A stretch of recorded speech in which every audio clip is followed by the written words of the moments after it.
If you could describe Billy Joe Saunders in one quick sentence, how would you do so? A sexy motherfucker. I'm gonna make sure he go right out the ring, and I might get on the top of the bucket or the rope and come down with a flying elbow kick. Who knows? Who knows? Hope you get hit by a bus today, you fucking wanker. Who the fuck is he talking about? Oh, great shot! Left hand, right hand from Maxwell. Well, where did that come from?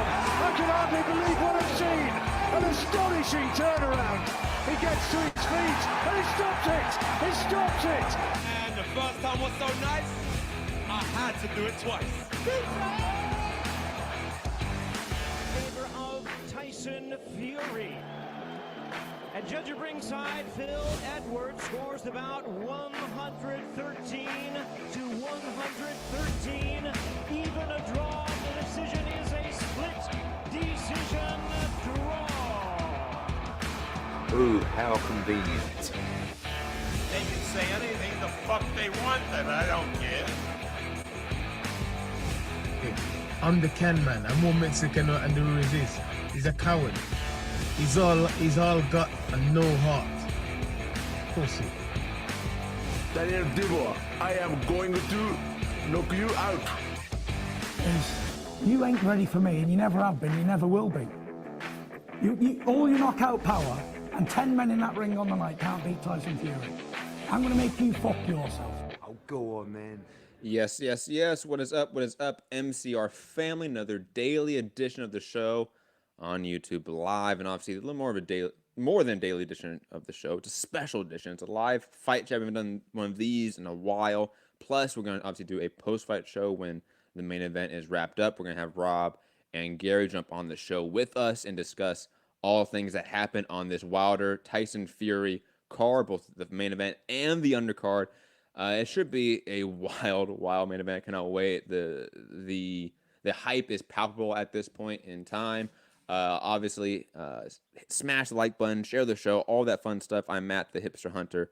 Find me right there, and as well as the notorious, the one and only, who only graces us with his presence when he decides to, Mr. Anthony Walker, high-level fan. Anthony, how are you? What's up, man? How you feeling? I'm feeling good, man. How are you? I'm it's been exhausted. a while. Yeah, I'm half sleep. Yeah, new dad. Yeah, very, very stressed out. I love fatherhood, though. It's been fantastic, but it's very time-consuming, hence my sudden vanishing act from the podcasting world, aside from a show or two that I've done here and there. Depressing. But glad you're here with us, man. Obviously, Tyson Fury, Deontay Wilder will be walking into the ring any moment now. They're talking and backstage interviews right now, and I thought they were going to be walking out shortly because we just saw the anthems. Yeah, so and they had like the countdown of when the fight was going to start. Very weird pacing right now in the card. But digressing from that, Anthony, little last minute thoughts on this fight, man, because it's the big one, possibly the biggest fight of the year. I think many would argue, no matter what happens the rest of the year, it probably will be the biggest fight of the year, even if, let's say, hypothetically, they ignore the trilogy fight and they make AJ versus the winner of this fight. This could still be the biggest fight of the year with all the promotion it got from the Super Bowl and other platforms on ESPN and Fox Sports. So, Anthony, thoughts on obviously how this fight's going to go down from an X and O's perspective, last minute thoughts on that, and thoughts on how big this event will be right now, because it feels big. It feels like it's going to be bigger than my prediction of 500,000 pay-per-view buys. As far as the buy rate, I'm not sure what to say about that one. But as far as what it is as a fight, I'm really excited. I'm more excited than I was for the first one. Oh yeah. Yeah, this feels like a big moment. This feels like something real special going on. So, we haven't had too many like really good, relevant heavyweight fights for quite some time, really, aside from the Fury, the Wilder fights, and Joshua Klitschko, Ruiz, and stuff like that. We don't have too many of those, so we got one now. No, there's definitely a lack of big fights in the U.S. and in the U.K. in the heavyweight division from like 2005 to 2015, and the Klitschko reign. Obviously, that reign was largely fought in Germany and in Eastern Europe, where it just wasn't televised in the U.S.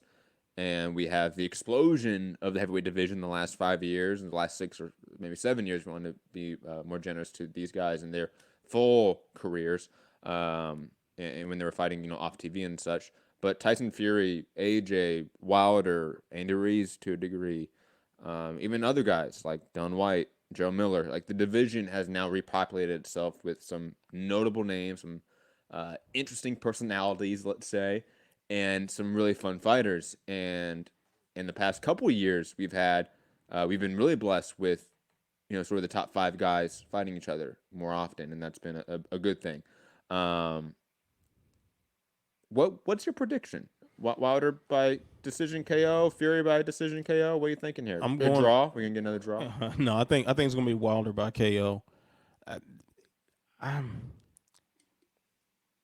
We know Tyson Fury is talking about he's gonna be more aggressive in this one, and maybe that's just talk. But even when he wasn't being more aggressive, he got clipped a couple times in that fight, in their first fight, and it just seems like Wilder can at any moment just spark you. Yep. But if we are to believe that Fury is going to come out and really try to get in Wilder's face, does that sound like a good way to keep your jaw intact? I will say this, from the tape study I've done, and I gotta say right now, obviously we can't show it, but Tyson Fury's walkout right now, yeah, it's pretty badass. Prince Nassim is somewhere smiling. It's a group of Amazonian women, it looks like, from like Wonder Woman. Yeah. Walking him out on a pedestal with a what would he say? What would be? I'm drawing a blank here. A throne, a throne, yes, and yes. he's in a king's robe with a crown. Right. Prince Nassim, like I said, would be absolutely happy with what he's seeing right here. I'm now really looking forward to what Wilder's going to do, because if Fury's going to do this, we gotta expect Wilder to show up to a degree. But back to the point you were making about the X and O's, Fury did have a lot of success pressuring Deontay Wilder, and I would say that he had more success being the aggressor, being the guy walking forward and suffocating that range of Deontay Wilder where he can't get the right hand going as much as he needs to. I'll also say that from just a pure stylistic perspective, if you're throwing in combination more than the other guy, you're more likely to be successful. That just generally speaking in boxing, right? And Wilder is not a combination boxer. He's not. He's a guy that wants to set up the right hand with the jab, with the rangefinder, maybe the check hook. He wants to set up that right hand with very singular individual shots and movements. Fury, if he comes at him with an aggressive come forward style, throwing combinations and suffocates that range, it could be successful. Because he did have success in the first fight doing that. And I would say that there was moments where he even maybe hurt Wilder, like in the first round very late, 12th round even after he got hurt, right? When he was pressuring him, but then he would stop pressuring him. He would drop back and allow Wilder to then regain the momentum, regain the range, and then start setting up that right hand again. And to allow the sort of sequence of the fight to go back into Wilder's decision making. I get your point, because I ultimately made this point as well, that no matter what, you still have to last 36 minutes, most likely, because Fury's not going to be able to finish him even with that. He can swarm him, pressure him, take that right hand away for large sections of the fight, being the aggressor, throwing in combination. But can he finish Wilder? I still don't think that. And then that falls back into, then he has to last 36 minutes in this fight. I think Wilder's still going to land enough right hands to maybe hurt him to make a difference in either the scorecard or actually get the finish in this fight. But I think this is definitely if not a pick'em fight, a close to pick'em fight. Yeah, I mean the first fight was so close. Yes, that was an incredibly close fight. I'm trying to remember how I scored it off the top of my head. In fact, because I was trying to find the post-fight article that I wrote about it. I rescored it the other day, and I scored it in favor of Tyson Fury by 2 points. If I'm remembering correctly, I think I scored it for Wilder by 1. I think. Which you could find. You could get that scorecard, but you have to give him every round. You have to give him close every round. No, because he had a couple 10-8s. even with the 10, you still have to give him some rounds because. No, yeah, I gave him a couple rounds. I'm talking about swing rounds. Like you have to give him like the third, I think, or the fourth. It was maybe the second. I forget which one exactly. I must record my phone. Just don't want to pull it up. And I think it was the 8th, 7th, another swing round right there. I want to say. But digressing, I know you said you don't want to really talk about how big this fight is, but how big of a fight do you think this is? I mean, do you think it's going to do 1 million pay-per-view buys? Do you think it's going to cross that threshold, that mythical threshold? I think so.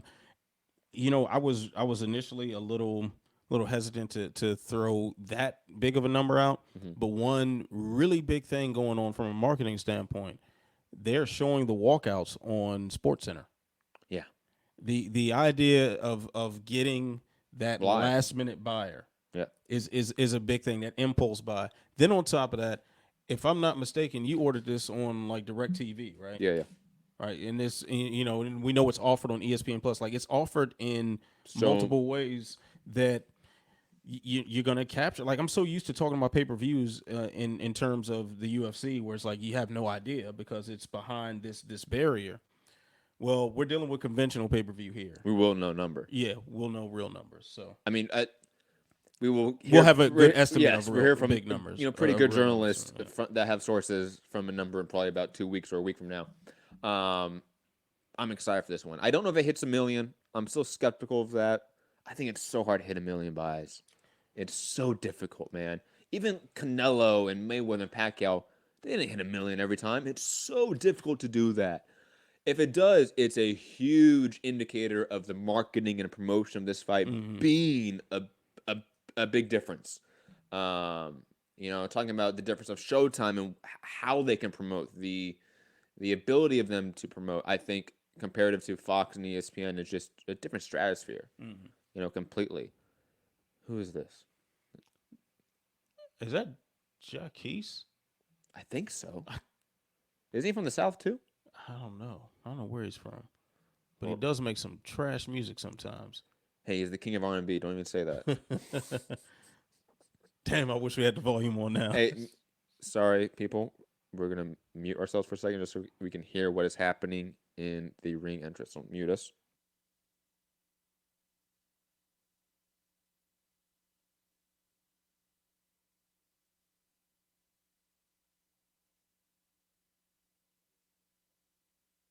Okay, whatever it was, we don't need to listen to it ever again. That was so bad. Trash.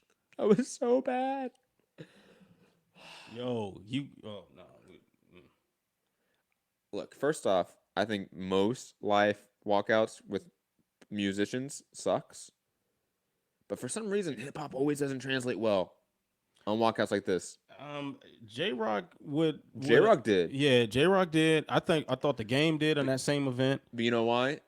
That's those guys and their teams behind them probably having a lot of say in the acoustics of the arena and how it's going to sound and everything like that.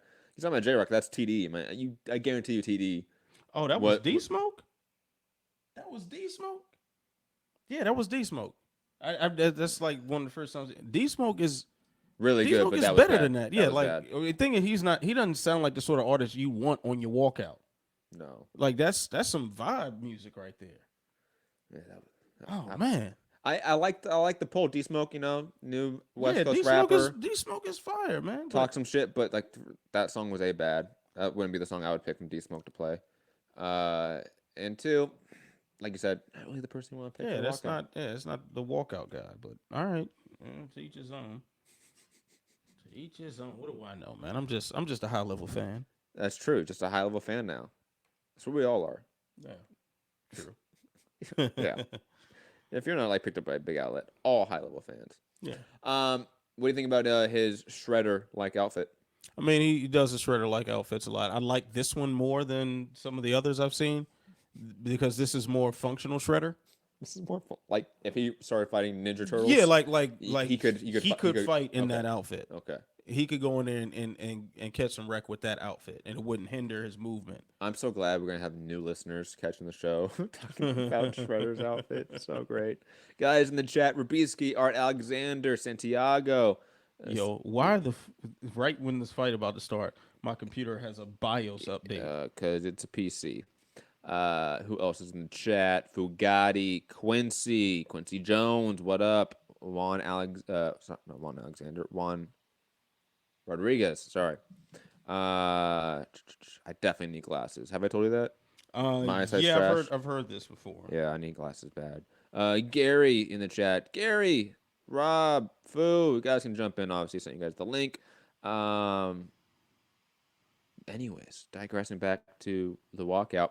I'm really excited for this fight. I think Deontay Wilder and Tyson Fury, if they win this, are on.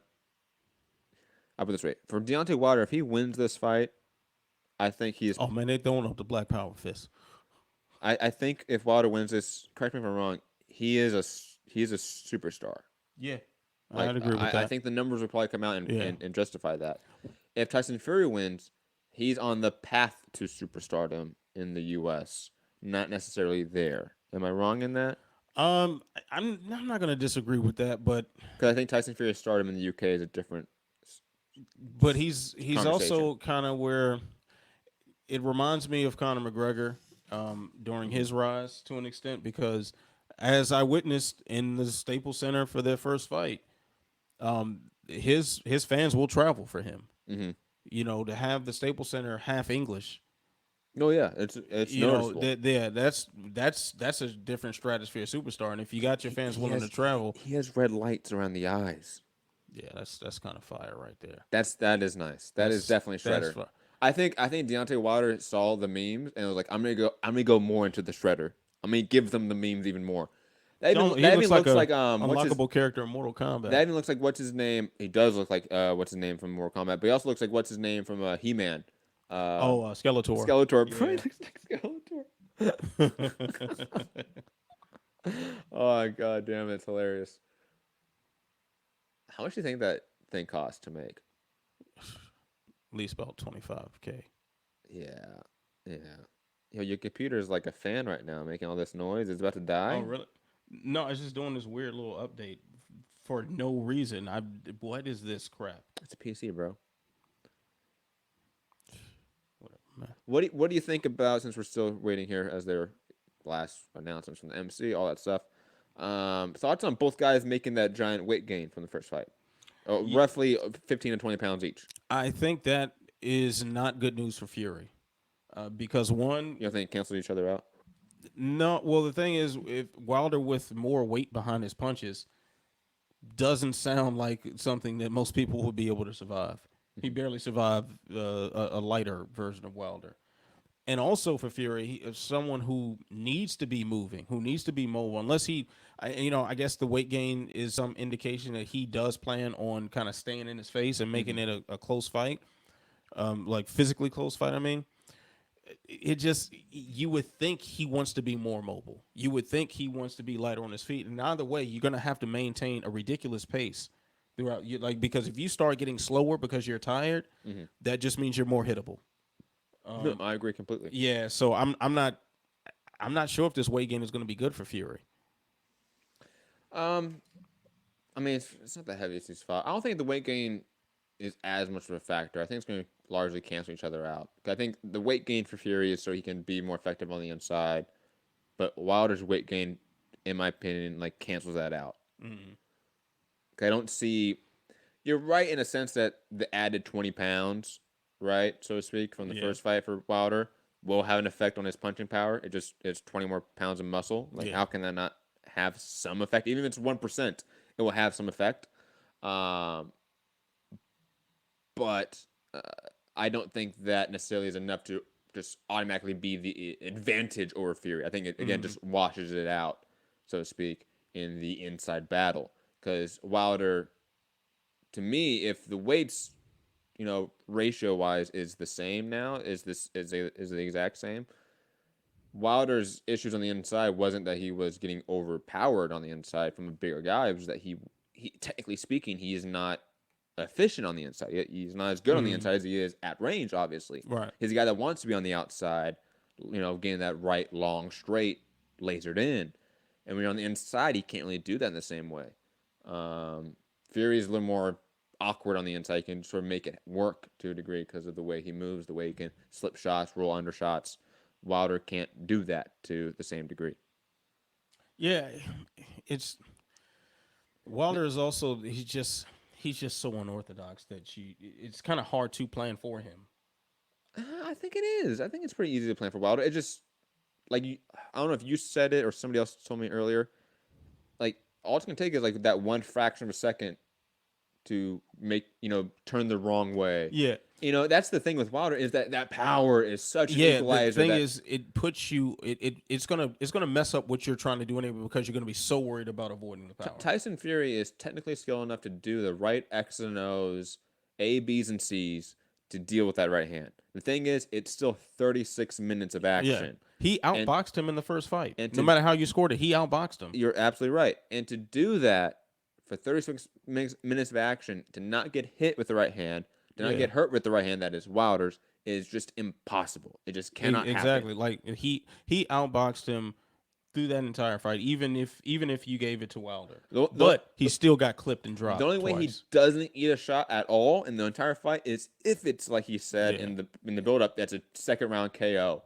And Wilder, who's a notoriously slow starter, doesn't even throw a shot in the first round or two. That's the only way it would work. Yeah. But I don't think that's happening. I don't think Fury is. I think the first fight's going to get the first round, which is about to start right now, is going to get started really fast. Both guys are going to start engaging really fast, like they did in the first fight. Both guys are going to be exchanging jabs quickly. About to go down. Deontay Wilder, Tyson Fury 2 at the T-Mobile Arena. Oh, sorry, MGM Resort. Oh, it's MGM Grand Garden? I think it is. Yeah, it is. I think it's the MGM. In Las Vegas on pay-per-view. It's going down. Round 1. Get hyped. I'm so excited. He's throwing that body jab out from the other side of the ring. Tyson Fury trying to be the aggressor already. Yeah, he is. Yeah, he's moving forward. Yeah, Wilder is just so right now, and it's kind of almost like he's not even realizing he's in the fight yet. He's just kind of he's a slow starter. Yeah. He's a slow starter. He always is. I wonder if he needs to warm up a little different or something, because you should have a slight sweat coming out there. And he's looking a little bit too dry. Yeah, he's looking real dry right now. Yeah, and if anything, this would be the time, the best time Fury has to strike. Whoa.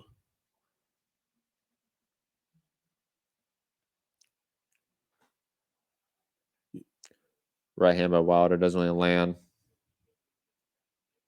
Fury does his best work when he's going forward, because Wilder can't set up the right hand as well on the back foot as he does walking forward. And his footwork is so bad, it really is exposed when he's moving backward. Mm-hmm. Agree completely. Oh, good right hand from Tyson Fury. Is Deontay Wilder hurt? I don't think he's hurt. He's just that off balance. Yeah, and that's a big problem with his technique and stuff. It's hard to tell. When he goes down, part of it is going to be because he's off balance. No matter how the judges scored, and good jab by Tyson Fury. I wonder if that jab kind of woke Wilder up. That look in his eyes changed a little bit. Wilder needs to get Tyson Fury going backwards. Yeah, he doesn't. He's clearly just not. Yeah, this slow start is really, really, really apparent right now. 5 minutes left in the first round. Tyson Fury finding a lot of success early, being the aggressor. Called his shot before the fight, said he would be the aggressor, that he would come forward, and he is. See, I wonder how long that lasts, though, because not expending too much energy. And Fury did this in terms of like moving around. No, but I mean, like when Wilder is not in whatever state he's in right now, once he's fully into the fight, just are you still going to be as willing to close the distance? You know? Oh, good jab! Nice jab by Fury. I think so, because it's yes, to a degree it is that Wilder's slow starter, that he fails to adjust early. But it is Fury really being successful. Like from a technical perspective, he is taking away the right hand from Deontay Wilder. The subtle feints, the subtle side movement he's doing right there. The way he's jabbing, the way he's landing his right hand, it's all taking away that right counter from Wilder, because when you're the guy going backwards, the shot you have is the right counter. First round's over 10-9 for Tyson Fury. Pretty clearly 10-9 round. Yeah, I'm going to tweet my scorecards. So I know. That's why I'm the A mic. You're the B mic. You don't care about I'm the, you letting don't the care about the audience know. listeners. I'm letting the audience know. I care about the listeners. And see, yeah. I should probably keep tracking my scorecard, huh? Yeah, exactly. It's a useful tool.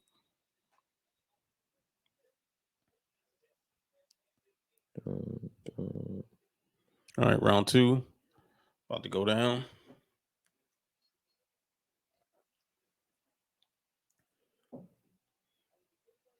Yeah, Fury still coming forward.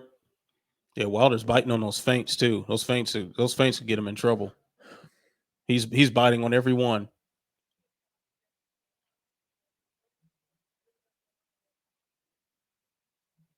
Left hook from Fury. That long left hook from Fury is landing so easily. Yeah, Fury. I mean, Wilder he's just holding those guards so crazy. He's just creating these open lanes. Yeah, in the first fight he had his hands a little more higher. He's parrying that shot a lot better. Good left hook again. See that long left hook? Yep. Fury's gonna come with the right hand over the top. Yep, there it is. Good right hand by Wilder. He needed that. But he needs to follow up with the left hook, man. Follow up with more shots. The guy that's throwing in combinations 9 times out of 10 going to win a fight. That's just how it works. Especially if he's moving forward too. Mm-hmm. You're very winning rarely, rounds. Yeah, and even just the momentum of a fight, as far as not even the scoring, but just the feel of who would you rather be in that moment. The guy backpedaling, throwing a singular shot at a time is very, very rarely ever going to have success with that recipe. While eating multiple shots in succession, it's just the optics of that is just poor. Yeah.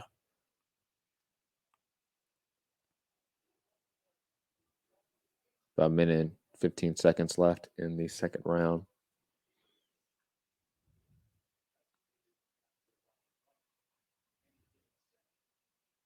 Jab by Wilder to the body. Should go check hook by Fury. Some inside dirty work by both men. I like it. Yeah, they would not listen to the ref there for a little bit. Oh, good right hand by Deontay Wilder. And again, Tyson Fury walking backwards, eating a shot. That's where he can't be. Also wonder too if he can open up that cut. Deontay, yeah, Deontay can open up that cut over Fury's eye. It's possible, of course. I mean, that's that big of a cut. I mean, you talked about doing some stuff to it, but I mean, you know this as well as I do. That type of cut, if you get hit in the right way, that's it's going to open up forever. Until the day you die. Oh, good right hand. Whoa. By Tyson Fury, lands again. So you thinking the idea that Fury's having is to just kind of wear him down? Because you see the way he's not giving that clinch up. And he's sneaking in those. Oh, good right hand by Wilder. And again, Fury not being the aggressor, going backwards. Oh, good right hand by Tyson Fury. Rounds over, but Tyson Fury clearly winning the round. And again, sorry to tell Deontay Wilder's balance, but potentially hurting Deontay Wilder in that round as well. Another 10-9 round for Tyson Fury. And I'm assuming you have the same scorecard. Absolutely. Yeah. Yeah, you can't score that round for Wilder. No, it's impossible. I mean, we're seeing Wilder like come to life a bit in spots, and every time he does, it's giving Fury a moment of pause. If he can kind of turn that volume up as the fight goes on, because he clearly cannot be on his back foot against the better boxer, the guy with the better footwork and the ability to close off the ring and whatnot. You just can't do it. No. As he's stepping backward and getting hit, those shots are looking a lot worse than they probably really are, because he's so off balance and because he's He's kind of like looking like a deer in the headlights right now.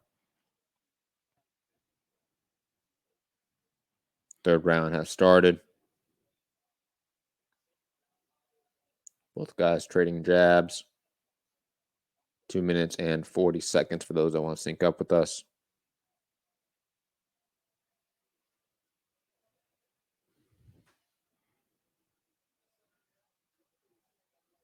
Let's see. Oh, whoa, 1-2. He definitely hurt him. By Tyson Fury lands again.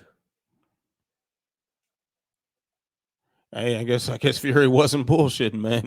This is really what he was gonna do. I mean, I thought he was bullshitting until I started looking at the tape more from the first fight, and it became very blatantly obvious that this would happen. That if Wilder can't get this momentum shifted to where Fury is going backwards, Fury could absolutely win being the aggressor. Wilder does not have the inside game like Fury does. Wilder is not as efficient with the right hand going backwards as he is going forward. And especially with Tyson Fury, he is not as efficient going backwards with the right hand. It was so obvious in the first fight. It was just in so few moments. I don't know if I told you this. Good right hand by Wilder. I'm sure we did some shows around this fight. Man,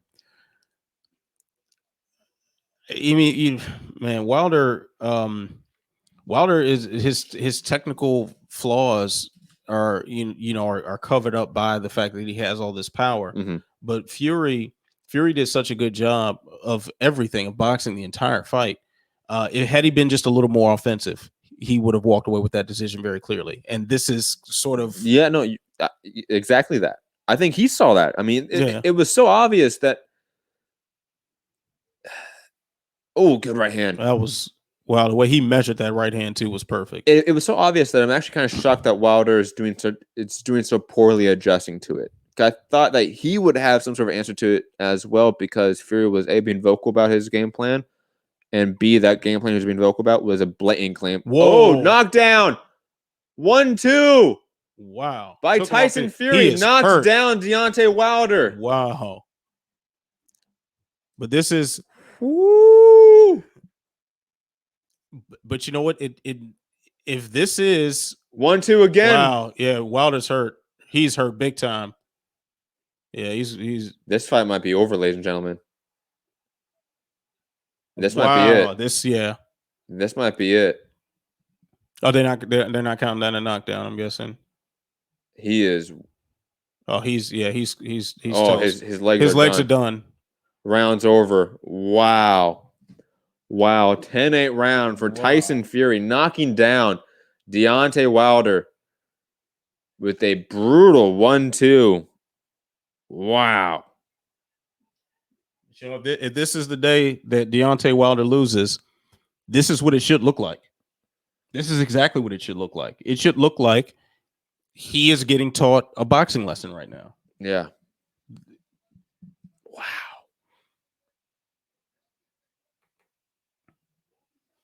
This is so easy right now for Tyson Fury. Yeah. He's had no difficulty in this fight thus far. None. Yeah, this is that was kind of a push too. You see that replay? He shoved him down with one glove and knocked out. Of course, he's hurt. Regardless, he's hurt. Yeah, he was hurt. Yeah, he's hurt bad. And I don't think it's gonna be much longer before we're doing the post-fight show. Yeah, looks like we're about to get a. Oh wow, the new getting dirty. I think we're about to get the new. Yeah, it seems like we're on that way. Unless, I mean, the power saves Wilder. Like, it's always that unless, but, however, but again, Fury is fighting a perfect fight. Perfect. And he was very smart and lucky to pounce on Wilder very early, hurt him very early, because Wilder is such a slow starter, and you can do that. You can. And then with slow starters too, if you're able to catch them early, you throw off their momentum. They need a certain level of momentum to build up as a trip. Yeah. Got caught in the foot. Yeah. But I'm also going to add this. Deontay Wilder is not known for being a defensive boxer. No, he's not. He's incredibly reckless. So the idea that he can be this defensive guy on the back foot, landing that right hand, it can work against lower level guys like Spielka, right? But that body shot took a lot out of him. But against Tyson Fury, Andy Ruiz, Anthony Joshua, like it's hard to do that and not be technically good enough to evade these shots or deal with these shots. Like block these shots, parry these shots. And to a degree, he was doing a lot better in the first fight defensively than he is now, but that's only due to Tyson Fury not being the aggressor in the first fight. That's due to Fury not throwing enough. Fury's thought process was to be on the back foot, to not throw. If the whole round goes by and you only threw 8 punches, not a whole lot to defend there. Mm-hmm. Oh, God, man. Fury's just doing so well right now. He's in the groove. Yeah, I wonder how much of Fury's plan was to literally make it a dirty fight, to sneak in all these rabid punches and everything else in there. That's the veteran move, so to speak, right? Throw the rhythm off. Don't give the athletic guy the space to be athletic or the time. Like when you're clinched up, don't. That's not time for him to be comfortable. Yeah, right. Yeah, like you will often have coaches or trainers tell you that, hey, when you clinch up, make him uncomfortable still. Mm-hmm. Make him work still. That's not time to rest. That's time to keep working. Yeah, that's time to turn the intensity up. Yeah, exactly. Because your opponent wants to rest then. Right. So take that rest away from them. And Fury's doing that. Yeah, that's where the clinch is where you can break someone mentally. Absolutely. And you can overpower them from your strength and everything. Yeah, and you don't give them space to think. You don't give them the opportunity to set up anything. To win in a clinch takes a different sort of right hand by grit Wilder. to you. Yeah, and see, and a lot of Wilder's responses are wild clubbing blows that don't really. They're not effective. Yeah. No, they're just not. Yeah. When you're hitting with this part of your hand, this part, almost your palm, on the back of someone's head, almost. Or you're hitting with like mouth of hand strikes and stuff. It's not. You're diffusing all that power, all that velocity that way. You're not diffusing it correctly on your knuckles. Foogatti in the chat saying Wilder needs to stop clinching. Yeah. But the problem is, like, what else does he do? What would he do? It's not his choice to clinch. That's the thing. He's not choosing to clinch. Fury is getting in his face and forcing a clinch. Like, let's be honest, Fu. Like, have you ever seen Wilder like roll under a shot on the inside and fire back a left hook? I'll say that again, man. Have you ever seen Wilder like roll under a shot on the inside and fire back a left hook? No. That's just like Miguel Cotto style, right? Like that's not what he does. No, he can't. He just. Oh, whoa! 1-2 by Fury. Oh, right hand by Fury. Oh my God, that 1-2 was. Good Lord. Oh man. Ooh. Wow. That. Wow, you see that uppercut he snuck? And he is fighting. They are fighting. All right, it's now time to deduct some points. He didn't try to break them up this whole time. It's time to take a point. Or the ref just needs to be a little more assertive in there. He's not. He's out because the shots that they were landing on each other in that clinch. He's letting a lot of rabbit Yeah. punches go. He is. From both guys. Both guys are throwing a lot of illegal shots. Oh, 1-2. Whew. Yeah, but you know what? Wilder is doing that out of necessity and in response. Like, that's not what he came to do at all. You see him retaliating now, but that is not his choice to go in that clinch. God, Wilder knocked down again. More of an off balance, but it doesn't matter. But once again, that's a prime example of him being off balance is going to contribute to a lot of this. Yep. He just so happened to get punched. Ate a body shot and then kind of like. He hit him clean with that right hand coming in. Yo, I'm really shocked that Wilder's still standing right now, because he's been getting battered this whole time. Yeah, this is it right here, man. he has a minute to survive here in the 5th round. He Yeah. might not survive. I don't think this. I don't think he gets out this round.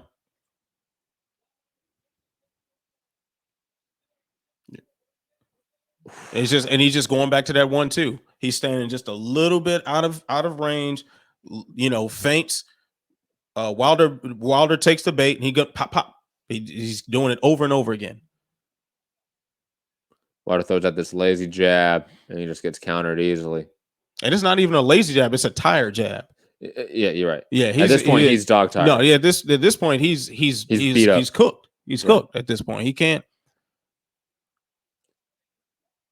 Yeah, he can't. He did. God, he just ate a massive 1-2 right there against the rope in the corner. Ugh, that looked bad. Yeah, I knew that point was coming from that one. Was he getting a point deduction for from the clinch shots? Oh, okay. Yeah, because he's landed several really hard uppercuts in the clinch. And when you say that, because it's important, when the ref is trying to break them up. Yeah.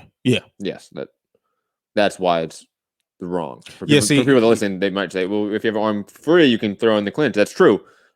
When the ref is trying to break them up, you can't throw back. That's the whole point. Yeah. Like the thing is, and they've been doing that a lot, both of them. Yeah, see, and I don't know what Bayless is saying. Yeah, because we got the volume low, so we don't get booted off YouTube. Shout out to YouTube. But I'm judging on the body language, and it looks like he's coming in and signaling, and I see his mouth moving, so I'm assuming he's telling him to break it up. It's pretty obvious. And the shots are coming in. So what was that? That was the 5th round of his ear.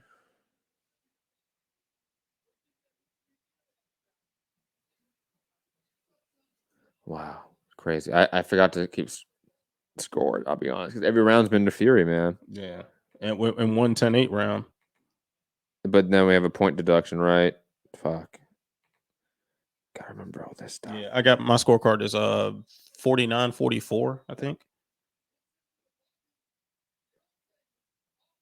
I think that was it, or was it 49-44? Yeah, 49-44. Yeah. Excuse me.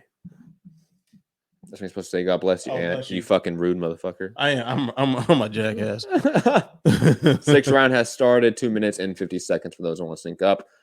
Fury is just, I mean, God, he is just going to town right now.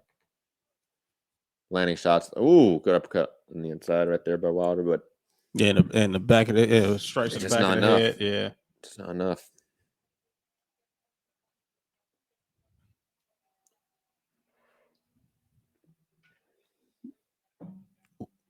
Wow, they are just. Yeah, this is a dirty fight, man. Yeah, I like it. At what point, if you're Wilder's corner, do you think about stopping this? Honestly, that's a good question. Because this is a huge fight. Do you risk doing that? And the 3rd fight is already signed, right? Yep. Yeah. The problem is when you have a guy like Wilder who can spark you in any second. Right hand. It's always that hope that it's going to happen. He's taking some punishment though right now, man. Yeah, I'm getting worried.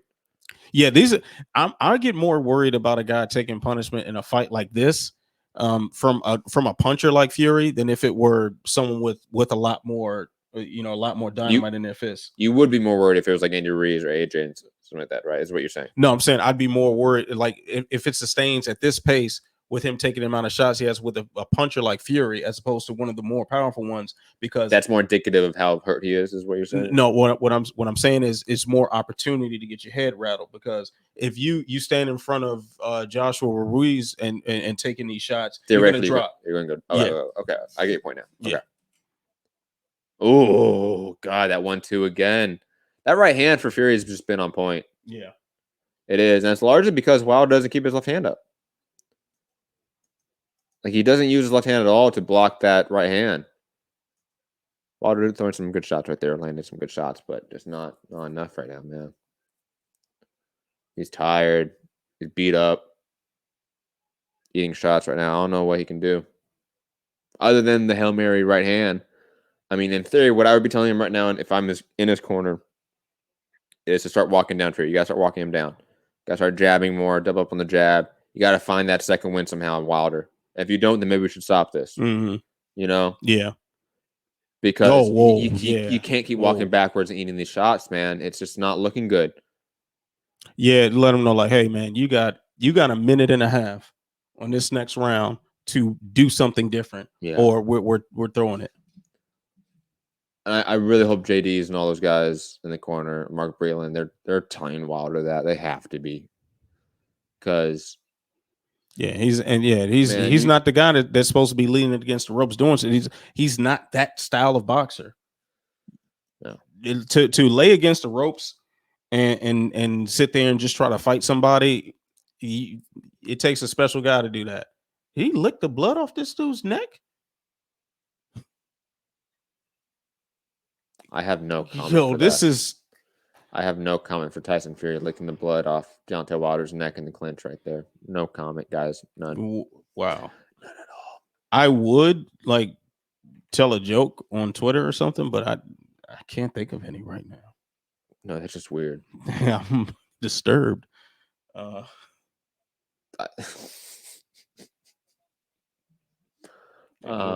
was my last scorecard? What did I say last time? Was what do you mean for last round? Yeah, 10-9. No, but I'm trying to add the 59. Oh, you gotta get an app, bro. You gotta get an app. That's the thing to do. Yeah, I do have something else do the math for you. I do have that app actually, but I just didn't break my phone out. You want talking to the mic there, Ant? I do have that app. I just didn't break it out. How dare you? Round 7 starting 2 minutes and 47 seconds. I feel like Bayless is looking at Wilder. Left hook by Fury lands. Bayless is looking at Wilder significantly right now. Like he's wanting to call it. Yeah, he's thinking about it. Yeah, he must. The problem is though with a fight like this, it's the ref isn't seeing.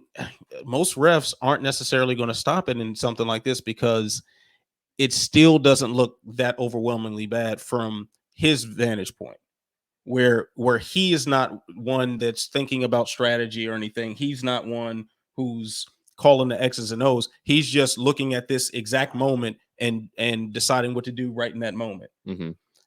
The corners should be looking at the overall narrative and deciding to throw the towel on that. Because you know, just when Bayless would be like, okay, I'm gonna stop it on this barrage, the barrage stops. Mm-hmm. Another one may start, a few seconds later, but it's kind of like, should I stop? Oh no, never mind. Should I stop? Oh no, never mind. And he'll keep having that start pause, and justifiably so. Wilder, from his vantage point, Wilder had a little bit of momentum pushing Fury back, and then just gave that all away. Think about how close Fury was to the ropes right there. Yeah. And then what did Wilder do? Walk straight back to the ropes. Fight's over. Wow. Yeah. Corner threw in the towel. Wow. I think the corner threw in the towel. I think so, yeah. Yeah, they threw in the towel, yeah.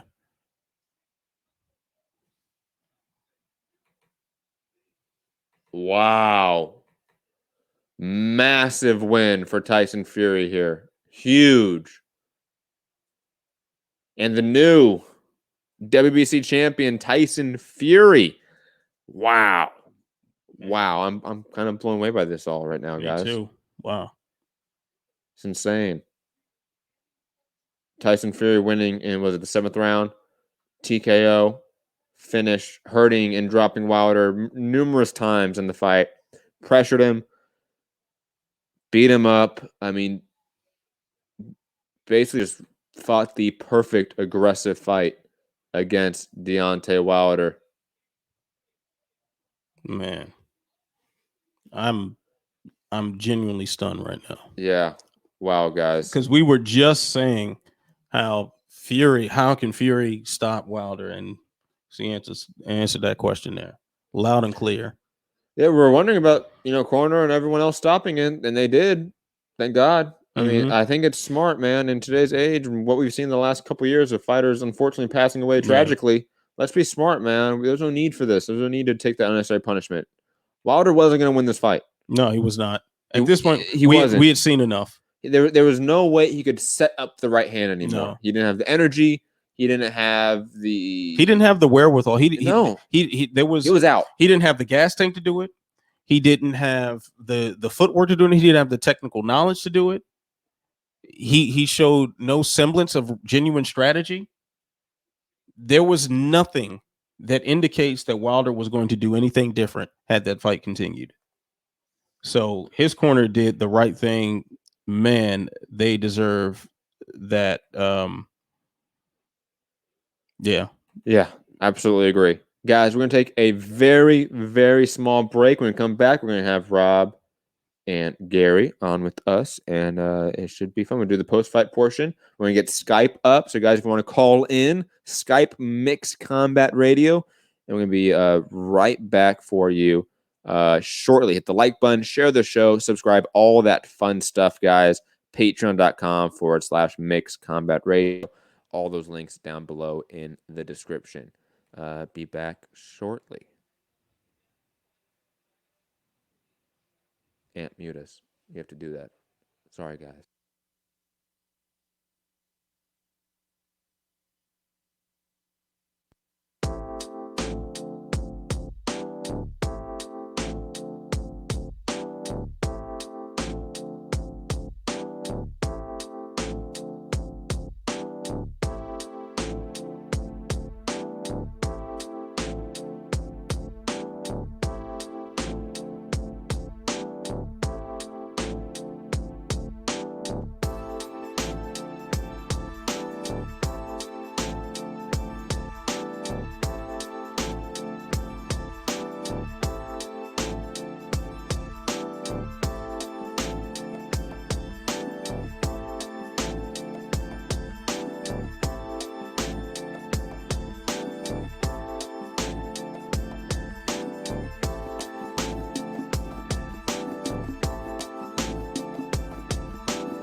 Yes, yes, yes. We are back. We are back, and we're joined. Oh, whoa. Hold up. Stop music. And we're joined, as usual, by the one and only Gary. Gary, hold up. Wait a minute. There you go. Sorry, Gary. We're going to have to put you in the little small camera. I apologize. Oh, damn. I'm sorry, Gary. It has to be that way. Why don't you put him on the ticker? Oh, hold on, Gary. 1 second. Hold on. Don't talk. Don't talk for a second. There. Okay, Gary in Dallas. Your immediate reaction, man, to this huge fight, man. This huge finish that just happened. Tyson Fury knocking out or TKOing Deontay Wilder. So I picked Fury by 8th round stoppage. It was the 7th. But why am I still shocked? Like I'm shocked. Like I almost got it right, but I'm still shocked. Like it defies convention, man. That's not how. That's not. It wasn't supposed to happen like that. If you talk to any sort of casual boxing fan and you talk about Tyson Fury, he's not a guy that can walk down anyone and beat them up and TKO them. That's just not him. He did that to a top 2 heavyweight in the world. Yeah. Until Usyk cleans out the division, these are the 2 best heavyweights in the world. I mean, Joshua has his claim, but both these guys would beat Joshua. You talking about Wilder still? Yeah. He had a punctured eardrum. Like, it's shocking it went on as long as it did. His legs, whatever happened to him there in the 3rd round, he never got his legs back underneath him. Oh, he punctured his eardrum? Yeah, just his ear was bleeding. Yeah, I saw his ear bleeding, but I assumed it was a superficial wound. I didn't think about his eardrum bleeding. I'm not a doctor, but typically when you have an ear bleeding like that and they can't stop it, it's a punctured eardrum. Oh man. Then you know what? Then that even plays more into the Wilder being off balance the whole time. His equilibrium was probably shot if that was the case. Yeah. Yeah. So no equilibrium. You have terrible footwork. And you're on the back foot the entire time. Even without the busted ear and eardrum, you are off balance all the time anyway. Yeah, so it's like this is just making it worse. He also can't set himself, right? Like without your equilibrium, you're off balance. Without your balance, you can't set up. You can't sit down on your punches and set up that right hand. Like for a one-sided knockout, I want to see it again. Let's do this again in 6 months. I think we are, right? Yeah, I think we are. I mean, here's the thing, though. This was such a shellacking by Tyson Fury here. He was so dominant in this fight. There was no success, really, from Deontay Wilder here. There was the occasional right hand that was glancing, but Tyson Fury was completely and utterly dominant, took away the right hand from Deontay Wilder so easily by just pressuring him with some really smart feints and some really smart combination work. Can Wilder in a rematch in November or whenever, can he find a game plan to beat Tyson Fury in the trilogy fight? I'm skeptical of that now. Yeah. Because even Tyson Fury can win a fight on the back foot and win a fight going forward now, and far more successful going forward now. I mean, he has multiple paths of victory, while Deontay Wilder has only a right hand. Yeah, this is where being technically flawed comes back to bite you in the ass. You can't win forever without learning the fundamentals of boxing. You just can't. It's one thing to have the fundamentals and decide to go against them, like a Roy Jones, like a Muhammad Ali, like a Pernell Whitaker. Yeah, you can do that, but to not know it, period, to have literally some of the most simplistic, amateurish skill in boxing history, to be this successful, it's wild that he got this far. Agreed. It's insane that he got this far. And like I said on the chat during the show, this is how Deontay Wilder should lose. This makes sense. Now, maybe we didn't think Fury would be the one to do it, because of the power involved and whatnot. But when you have someone who is technically a step behind, they should get outboxed. Yeah. No, I agree completely. And just bring the question back to you, Gary.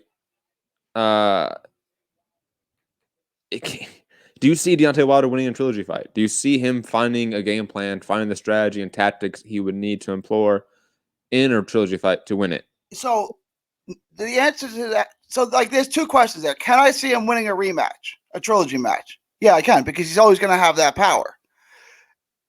But it's going to be based on a Fury error. It's going to be an unforced error that Wilder catches him on, right? Do I see Wilder outboxing him in the inside? No. Can I see Wilder boxing off the back foot? Right? No. So Fury is going to have to do what he did and not make any errors. I think whatever happened in that third round, that Wilder just never got his legs back. Fury still sloppy. Like we talked about, he got caught twice by Otto Valeen. If Otto Valeen can rock him, Deontay Wilder can knock his head off. You know what I'm saying?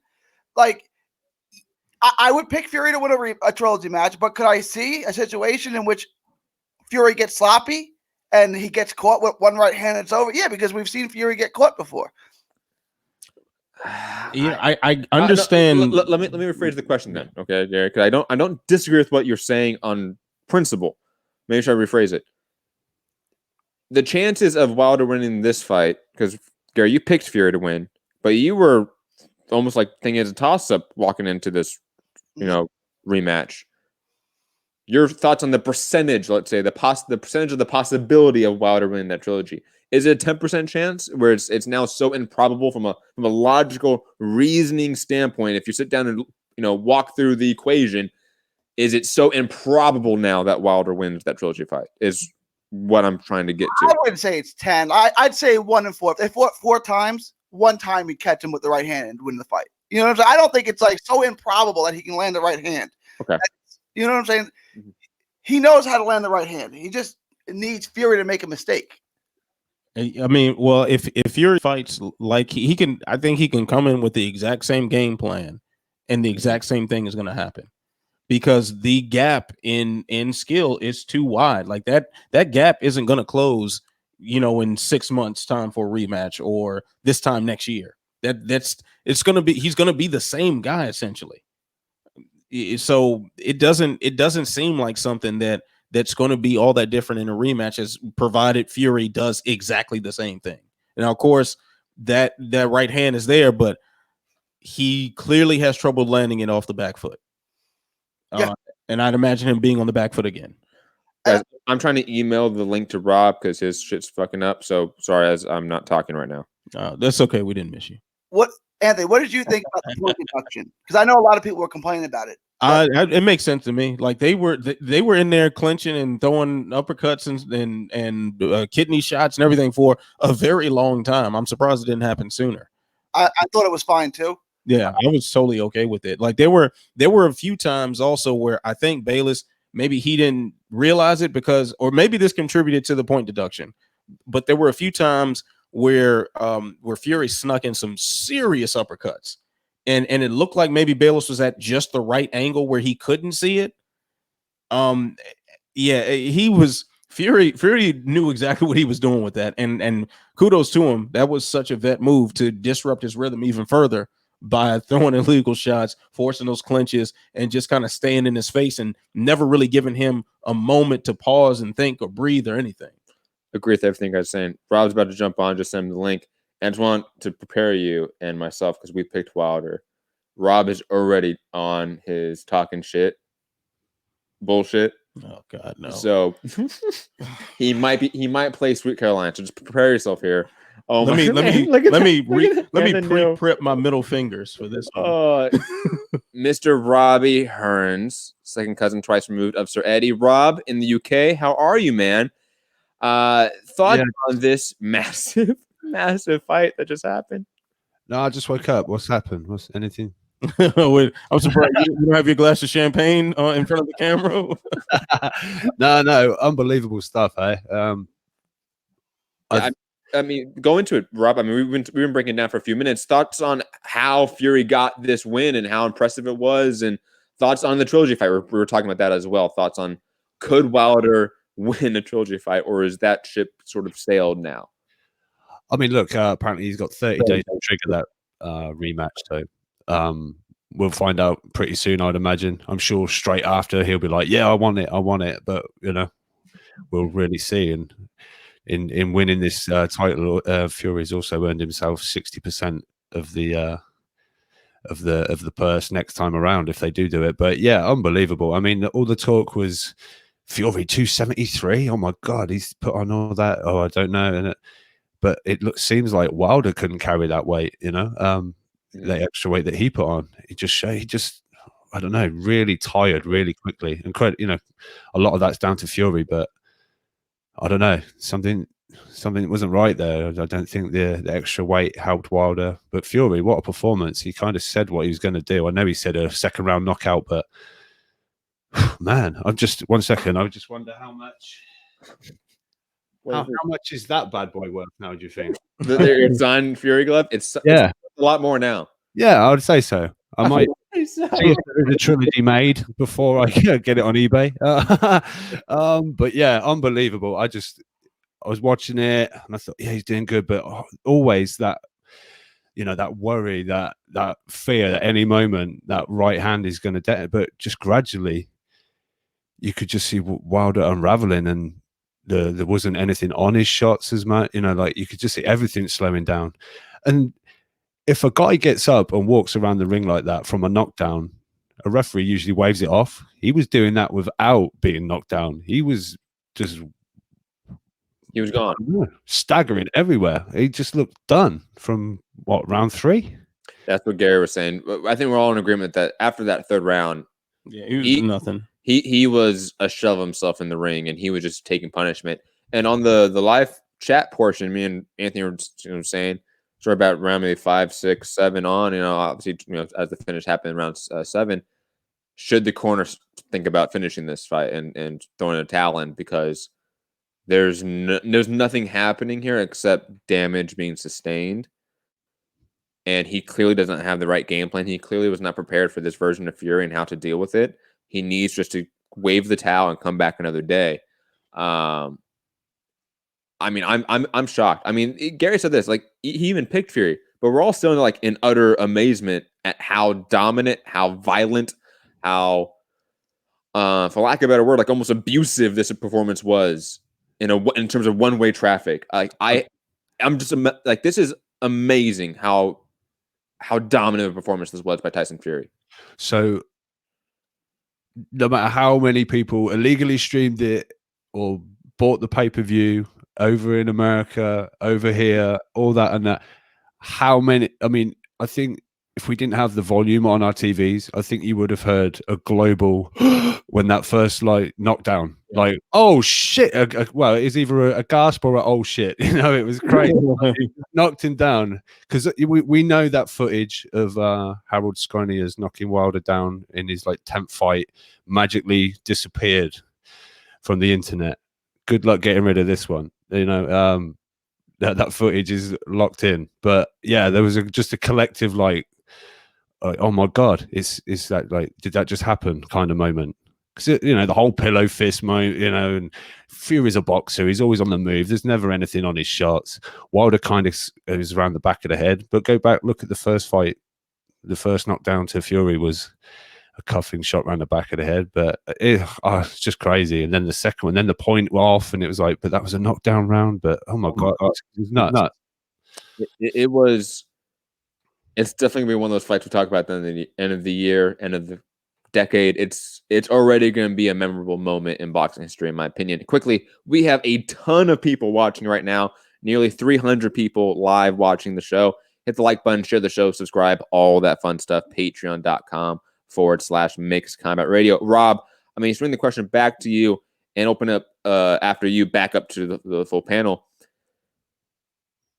Wilder in a trilogy fight this year. Can he figure out a strategy, a tactical arsenal to defeat Tyson Fury? Or has Tyson Fury sort of figured out the blueprint to take away the right hand and beat Deontay Wilder? It's such a difficult one. He looks like he's figured it. He kind of, broke the matrix the first time. He just got caught twice, right? Yeah. Second time around, I mean, he he landed a couple of shots, but again, Fury, as we know, the way he moves at the waist and everything, and leaning back, he was riding the shots. So I don't know. Maybe he has. It's just insane. I mean, tonight was pure domination. Now, I personally feel like whether the bleeding from the ear, obviously something that's obviously going to mess up your equilibrium. I'm sure he was a bit. Gary said that he thinks it was a ruptured eardrum. Yeah. In Gary's medical experience. Yeah. Obviously, don't rupture your eardrum, and what is it? Don't eat sugar when you've got a virus. Gary, is that the other one? Yeah. The law of Gary's. Do not feed the virus. But yeah, I maybe Fury does. And now, how much is that going to be in the head of Wilder? And going forward, because people felt in the first one, like Fury got in the mind games and the feints and the this and the that, and he made him swing wild. This time, Fury's gone and just beat him up and knocked him down twice in the biggest moment of Wilder's career. I agree, guys. What else do we want to talk about with Wilder Fury? I mean, I'm going to try to get the Skype computer set up, and guys, call in Mixed Combat Radio on Skype. Santiago, I see you trying to call in. I think I'm going to call you back, Santiago. Okay, and the rules on Skype, guys, when you call in and I attach you to the phone call, mute yourselves. Okay, if I see you over there just making noise, I will kick you from the phone call. You'll not get your phone call in. Okay. But guys, what else do you want to talk about when it comes to Wilder Fury 2 in this epic fight? I wanted to ask this. Has Wilder been exposed? Is there other fighters who can make him go backwards now? Or is this something that only Fury can do? That you have to be a 275-pound boxing,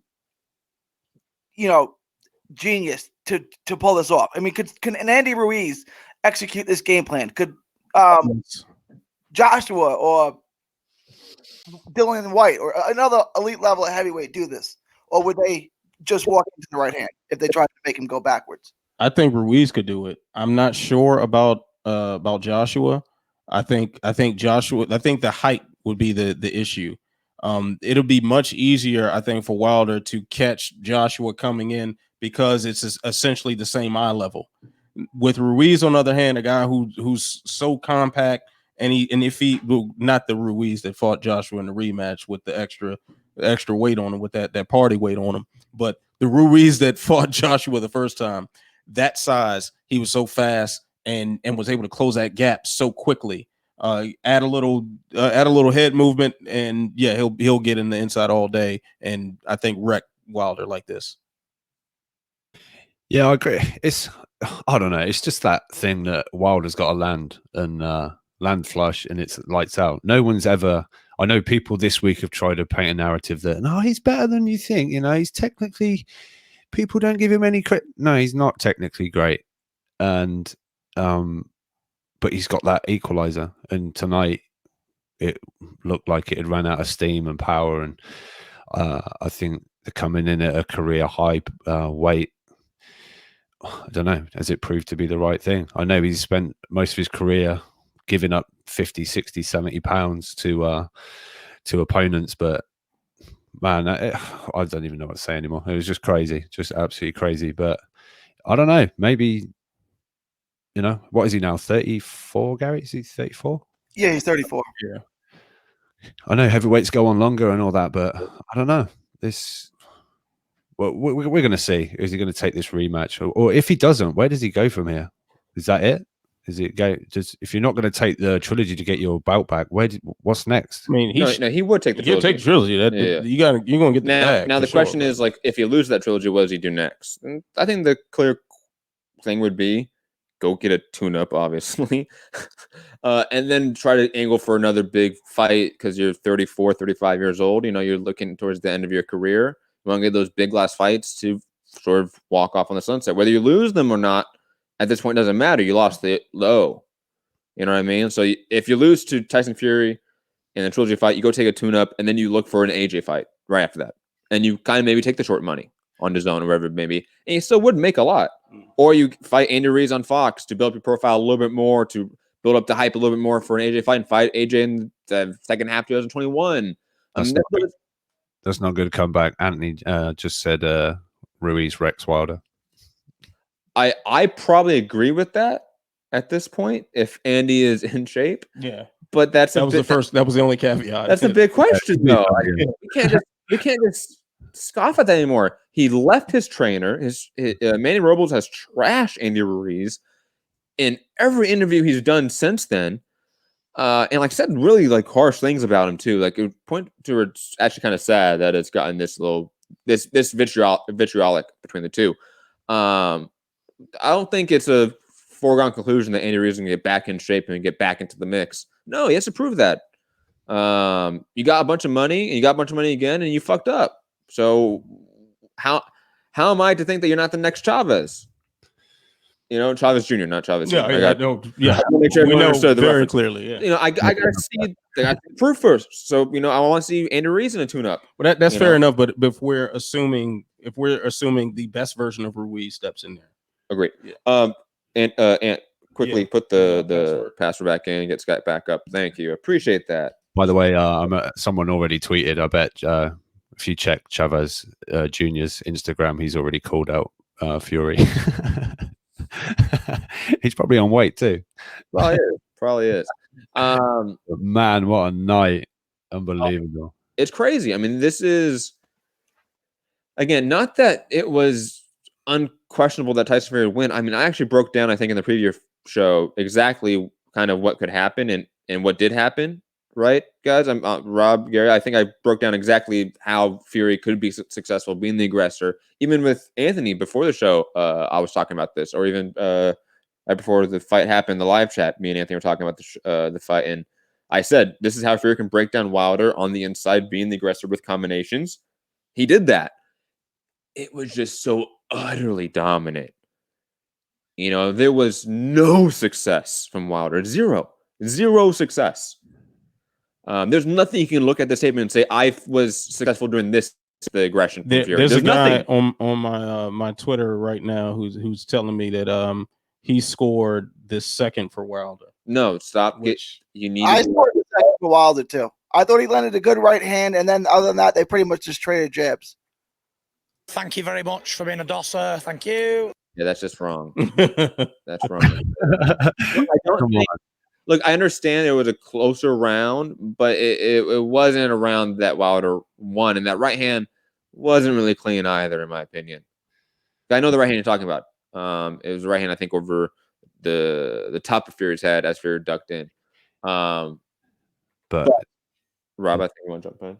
No, I was going to say, look, this was a case of the one-trick pony kind of thing. Didn't do his one trick. You know, we've seen this. Luis Ortiz basically winning every round in Wilder's fight before this, but he found the devastating finish, and in this case, he just got absolutely bashed up. And you know the difference between Luis Ortiz and Tyson Fury in the performance here, because you're right, Luis Ortiz won every round before he got knocked out in the rematch, right? Ortiz allowed Wilder to be at range. And therefore, when Wilder's allowed to be at range, when he's allowed to sort of have space, that means he can then walk forward more and set up his right hand a little bit better. When you suffocate that space and you pressure him and make him go backwards, Wilder can't set up the right hand. He just can't. He needs a long jab to set up the right hand. If he doesn't have that long jab to set up the right hand, it's not there. And the only thing else he has on the inside that's useful is like maybe an uppercut he throws occasionally. But even then, it's not that clean. He doesn't set it up right with his footwork at all. And then again, the off balance issue is just so prevalent. Like crossing his feet constantly, wasn't he? Yeah. And we knew that was an issue, but I don't think it was ever as apparent. If you just push him, he falls apart. And that became very apparent very early in this fight. And it was apparent, to be honest, in the first fight, because Fury had a lot of success in the first fight doing that. He just then gave him the space to set up the right hand, to have success with the right hand in later portions of the fight, like Ortiz did. Yeah, I mean, look, the first fight, you constantly heard Ben Davison saying, don't get greedy, don't get greedy. And I think there was the worry of that right hand. Now, obviously, that right hand put Fury down, but he's like, he tasted it and decided this time around, I'm going to be more greedy. I'm going to come in heavy. I'm going to walk you backwards. Yeah, I'm just going to rag you around the ring, basically. And yeah, I think tactics spot on. I mean, Fury's dad's going to be back in the UK saying, I told you my son is a 19 stone plus fighter. I told you he was going to knock him out. I told you this. I told you that. He seems to have like Nostradamus this moment as well. I don't know what it is with Fury. Everyone, you count him out constantly and he keeps rising to the challenge. He's some guy. I know he's got issues that people don't like about him, but as a fighter, he's unbelievable. It's not maybe great to watch at times. It's maybe not this, it's maybe not that. But like, I don't know, the spirit, the heart, whatever, is just it seems to be ingrained in him. Obviously, 25 generations of travelers and whatever, but it's crazy. Quickly, there seems to be a lot of people in the boxing community, even people in our live chat, people on Twitter, that seem to not want the trilogy fight at all after tonight. I'm seeing that pop up. Are we of that mindset? Do you guys have no interest in a trilogy fight next? Oh, I want to do it again. Like, let the other side, the matchroom side, figure itself out. Let Joshua fight Usyk here. Let the winner of that fight the winner of this. I could see this. LaMotta and Ray Robinson fought each other like 8 times because they were the 2 best middleweights in the world. These are the 2 best heavyweights in the world. Let them fight each other. Like, I can watch this all the time. I thought that I know it was one-sided. Even for it being one-sided, I loved it. So I would love to see it again. I don't want to see it right away though. Well, November? No, but I mean, I want to see Wilder take another fight. It's not going to happen. I want to see him in a tune-up fight, and I want to see something different from him. That would be the smart play, but you have to then take away the rematch clause, and then now the fight's no longer guaranteed to a degree. And we know from making this fight, sometimes it's difficult to negotiate with Tyson Fury. No. I agree that probably because he needs the time to actually improve his inside game. But then I think maybe Rob alluded to the point earlier, Rob, that due to his age, like Wilder is a finished product. Like there's no better version of Wilder we're gonna see. This is it, in my opinion. He's in his mid-30s. He's had the same trainers now forever. He hasn't improved at all in any sort of way since the Bermane-Stavern fight. He's been highly efficient in landing that right hand against his competition, but he hasn't improved his overall arsenal to any degree. I mean, it would take a hard reset of his training situation. Absolutely. I don't know if he's willing to do that or not is a whole nother story. And as the very little experience I have with him in camp in Tuscaloosa, I will say this, and I think safely say this. He doesn't want to do that. He doesn't want to change up anything. Those coaches don't want to change up anything. I don't think they have the ability to change up anything. And this is the finished product. You know, it's so hard for an old dog to learn new tricks in this industry. It just is. But you're also we're having 2 different discussions here when we talk about Wilder's age. He may be 34 years old, but in fight years, how old is he? He's a guy who started boxing very, very late, and clearly is still beyond his incredible power. He's still very much a beginner in how he operates on the technical level. If you now, he may not be willing to change camps or something, but if you get some fresh eyes looking at him and coaching him, yeah, he dismisses it. But if he does hypothetically say, okay, I'm gonna train with Freddie Roach or name your top a guy that would trainer. Improve his aggression and inside game. No, improve like his technical. Because he's still a beginner, and beginners will learn fast if they're taught First something off, new. I think it's very hard to say that a bronze medalist in the Olympics, a guy with 49 plus fights, is a beginner. I think that's asinine to say. You can say he started late. Yeah, but he's not a beginner. He's a beginner as far as his skill level. His skill level has not. His skill, but his skill level is never going to get better than this. No, well, maybe it would under different eyes. Maybe. But I think it's better than what he's got now. Agreed, but A, he's not going to get new eyes, and B, even with those new eyes, I still don't think he improves. I don't think all of a sudden he becomes an inside fighter that can, like we said, in the live chat, can duck under a shot and throw back a left hook like Miguel Cotto. He can't do that. that ship has sailed, right? But like what I would say, and like, God rest his soul, I wish Manny Stewart was still with us because that's a Manny Stewart fighter right there, right? But what you would do, no, he's never going to be an inside fighter, right? But try to work on different angles to land the right hand from, right? Don't change what he does, just fine tune what he does. You're right, you're never going to make him inside fighter. You're never going to make a complete fighter. That ship is sails. But fine tune what he does well, right? Teach him how to plant off the back foot better. You can work on what he does well. I wouldn't try to add an inside game because it's far too late for that, right? But try to magnify what he already does really well, right? Like Manny Stewart said, Tommy Hearns doesn't know how to throw a left hook.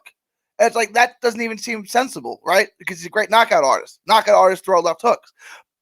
But so Manny Stewart said, okay, I just have to come up with every conceivable way for him to land the right hand because he can't throw a left hook. That's kind of what you have to do at Wilder. Okay, he can't fight on the inside.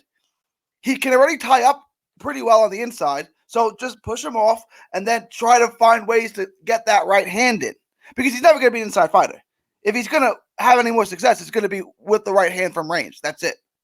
Anthony, quickly, I know this is, well, you work Skype all the time. Try to get a chat call up with Santiago and then connect Foogatti if you can. Okay. And hold on, Rob, 1 second.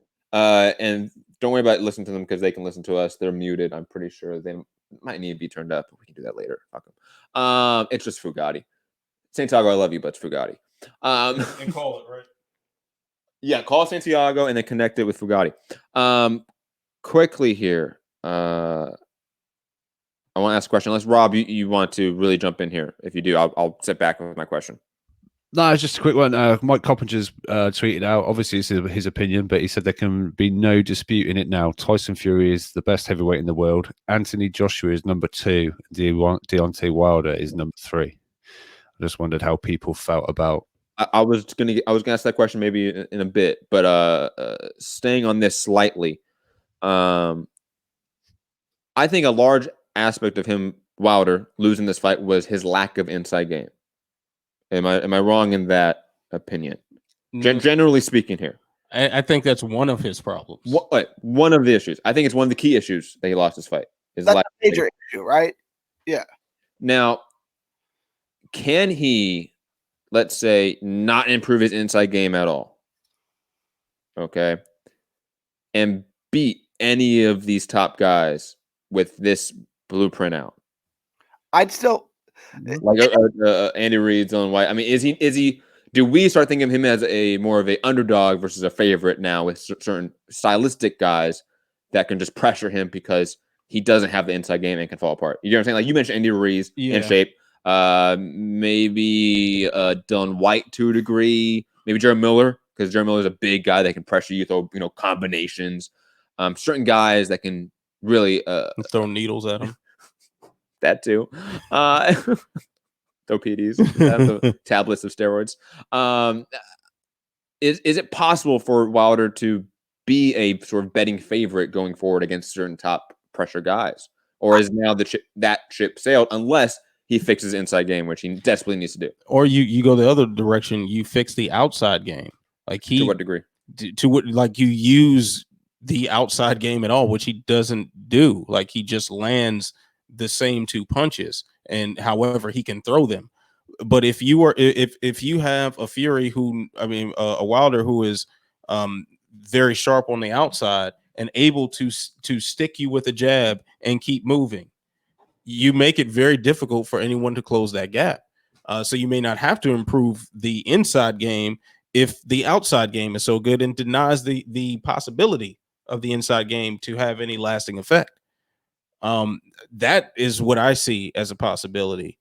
But it's not going to happen under the roof that he's with now. If he's been with them that long and this is the technical fighter that we get, it's not going to happen there. I'm just going to put it this way, man. I used to work at a boxing gym that was mainly geared toward boxing fitness, and you're holding mitts for beginners all the time.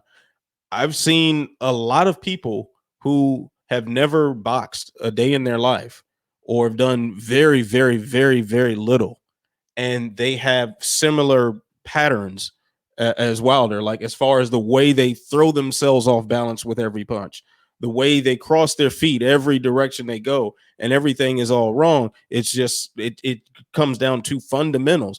I think he's just so athletic and so powerful that they say the hell with it. We don't have to teach him all that because he's still knocking fools out. So you never have the opportunity to learn. Maybe this now makes him want to learn.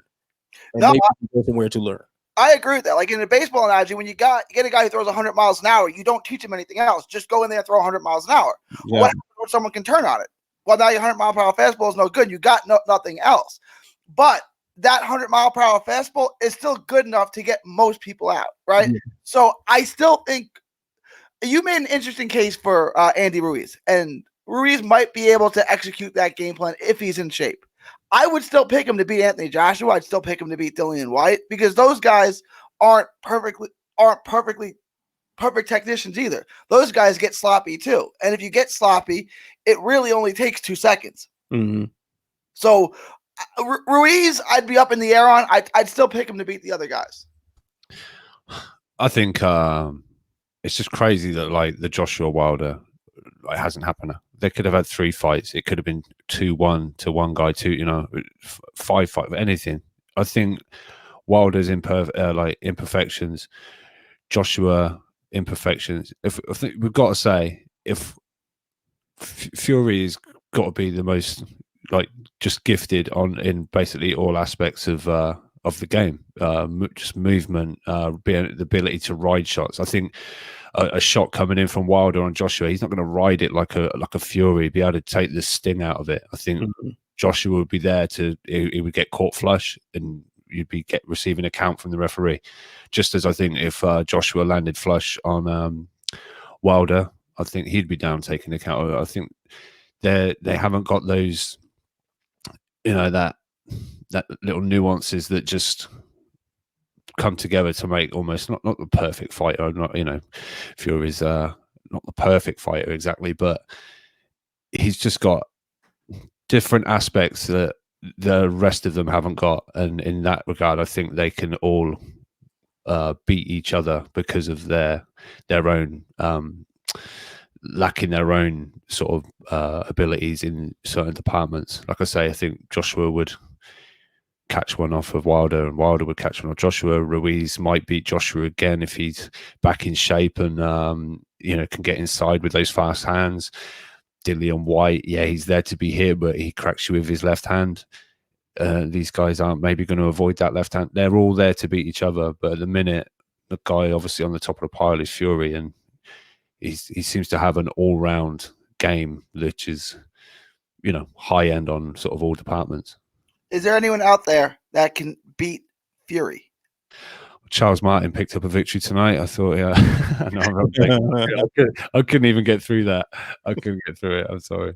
I really don't know. I like to think, and I've thought it, that Joshua would give Fury a good fight, but only because I think, I don't know. I think he will try and come forward in the belief that Fury doesn't hit hard, and I think Joshua would try to sort of hold the center ring. I know Fury would make him miss a bunch, just like he did, but I think offensively, maybe not the same amount of power as a Wilder, but I think Joshua's got more tools in his offensive game, more angles, more shot selection. He's more of a balanced fighter. Yeah, which could contribute. But again, there's always the other side that Fury completely makes him look like a complete amateur. So it's They ain't beating Fury. Well, Frank Smith, Freddie Cunningham are all in Vegas, and Frank Smith's just tweeted out, "What a performance from the Gypsy! Who wants to see Undisputed next?" and stuff like that. So I don't know whether, because it's Joshua's managers in town as well. Is there what happens? Pulev beats Joshua. Well, yeah, it'll go shit out the window, doesn't it? Well, no, obviously Fury and Pulev on the same side of the street. The easiest unification, undisputed fight there is that could be made. So maybe everyone should be pulling for Pulev, because then once upon a time, I was hoping for Wilder. What the hell did I walk into talking about Pulev? If Pulev beats Joshua. Why do you do this, Rob? Why did I do what? I did it. Put out this bad energy into the universe. No, I'm saying then we've got Undisputed is the easiest undisputed fight you'll ever make. Oh, because it's all under ESPN. They're all ESPN top rank. Done. Sign me up. By the way, we have Skype fixed. Sorry, there was some issue with it. I got it all fixed and everything. So Mixed Combat Radio, call in. We have Santiago and Foogatti on the line. We're gonna get to them in a second. You guys, any other thoughts on Wilder Fury? Any quick prediction on the pay-per-view? Since it's after the fight, we felt all the build up, the hype, the fight, the momentum of it. Any thoughts on buy rate? Rob, also prediction on UK buy rate as well. Gary, I'm gonna go to you first because me and Anthony talked about that a few times on the live chat. I said 600 originally, and I like, why did I say 600? That's going to be so ridiculously off. But I think that's about right. I think it's going to. I called my sources that like if they're buying this fight, it's going to do a good number, and they both bought it. So I'm going to go with 600, possibly more, but I'm going to say 600. You just done the Glazer maths. I was like, I emailed 100 people, therefore times it by pi equals this. It's going to be 125,000 buys. Those people didn't buy Crawford Khan. Yeah. No one bought that, did they? They didn't buy Crawford Khan. Me and Gary did. Oh yeah, sorry, yeah. Times pi. wait. So what was the number you are saying now, Gary? 600. You're now confirmed. Like that's I feel confident about that number. I feel good about that. Yeah. I think. Damn, I don't know. I'm starting to think it's closer to what I read was their perceived break-even point, which is 800. You think it did that much in the US? Possibly, yeah. And UK, I don't know. I know. One report suggested that, again, this is from Aaron, but he believes they're going to do 20 million out of the UK, which would mean, what was it, 625,000 in the UK, and it apparently done 450 the last time. So maybe I don't know. It's really hard to gauge. But just quickly on the fight, Coppinger tweeted 15,816 fans packed a sold-out MGM Grand Arena for Wilder Fury 2. The gate, 16.9 million, a new Nevada record for a heavyweight championship fight. The old mark rematch between Lennox Lewis and Evander Holyfield did $16.8 million. I would be shocked if 600, I mean, you would know better, if 650,000 people in the UK paid 25 quid for this, but when they could just wake up in the morning and watch it on Daily Motion for free. Right? Like, what difference if you watch it at 5 in the morning or 9 in the morning? Like, what's the difference? Well, why did anyone buy it in the US, Gary? Because I would have to wait until the next day. Right? In the UK, you got to wait till the next day anyway. Either set your alarm clock or it already is the next day. Or don't and watch it for free. But that's not giving enough credit to the moment. Like, to be part of a moment watching it live. And to be honest, I mean, our traffic looks great right now, and we have a lot of UK listeners. So I think the UK is up for this one. I think everyone that cares about boxing on a casual basis, we talk about those casual boxing fans that can make a pay-per-view go from 50,000 buys, 150,000 buys to 500, 800,000, a million. They tune in for this one, it seems. To what degree on that spectrum of casual fans are now tuning into pay-per-view, it's yet to be determined, but clearly they're probably in that ball range of 500,000 to 1 million. It just seems that way from the buzz, from the people that I was talking to that are just purely those people that are casual fans that watch 1 or 2 fights a year. This is one of those fights that they paid attention to. It's just, did they pay for it or not? Well, some told me they were going to pay for it. Some told me they were going to stream it. Yeah, I've had people say those people aren't going to pay for anything. And the people that stream it, they stream everything. Yeah. They're going to stream Canelo, Kovalev. They're going to stream Masvidal, Diaz. They're going to stream everything because they have the Fire Stick TV things that are jailbroke that you can just stream everything illegally. Name Redacted was entertaining the idea that this did 2 million, like Bob Arum said. I don't think that's likely. If it does, I mean, that'd be amazing if it does, but I highly doubt that. Like the amount of fights I've done that is like 5 or 6. Yeah, Yeah, and those all became like pop culture moments. That wasn't, and this is close, close, but not that. This wasn't different the degree. pop culture moment of Mayweather Pacquiao or Mayweather McGregor or Mayweather De La Hoya or McGregor Khabib or something. It's not one of those moments. Right. Anything that's done 2 million has either had Floyd Mayweather or Conor McGregor in it, right? No one else. Yeah. Those guys weren't fighting today, so this ain't doing 2 million. You know what I'm saying? Conor McGregor is able to pull over 1 million pay-per-view buys allegedly on ESPN. On Plus. ESPN Plus. Yeah, that's nuts. Plus, we have to pay $5 just to have access to pay for the pay-per-view that costs $70. He was able to do that. Like, yeah, it's just a different level of drawing power to a degree. Can I just say, clearly the budget ran out on the promotion when it came to the people brought in to sing the national anthems. We didn't. I We didn't was pay attention. seeing some comments, but yeah, we missed. Holy it. crap! Good. Nah, are they even doing the national anthem still? The weird part was it they were like 20 minutes before the fight even started. Yeah, it's like, man, all this, like, just can we just get these guys to the ring? What did we think to the ring walks? By the way, I thought Fury's was better. Fury's was better. Actually, you know what? This perfect segue because I was just about to mention again how, like I mentioned during the live chat, ESPN aired the walkouts on SportsCenter and how many impulse buys with that drive. I bet you the impulse buys were out the roof when they see a dude being carried by Amazonian women on the throne, and then to see and then to see the combination of Shredder and Mortal Kombat walking out to the ring also, or Skeletor with the red lights around his eyes. To see something like that, like, and these guys really about to fight each other? Shit, where's my credit card? Yeah, exactly. And I think moments. Some of those would have been people all week. Nah, I ain't paying for that. Nah, I ain't paying for that. I ain't paying for that. And then, oh shit, look at this. Look at this. Yeah, I gotta buy it. I gotta watch it. You know.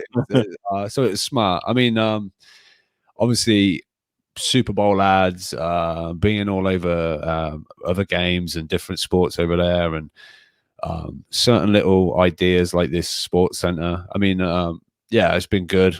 I mean, I got a text message from BT saying, "Don't forget to buy the fight," like an actual physical text.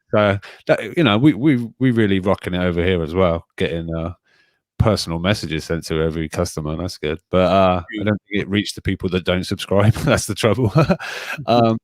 But yeah, no, I don't know on the number. I'm thinking it might be sort of break even-ish, which is apparently 800, 850, because it's just crazy.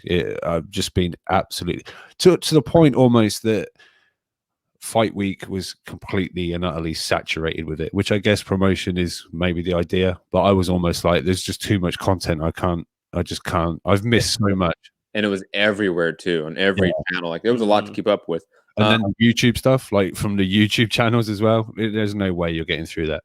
No. Ellie Setback did 90 videos on. He put out 90 videos on I think it was the press conference day. Jesus. 90 bits of content in one day on the channel. Mental.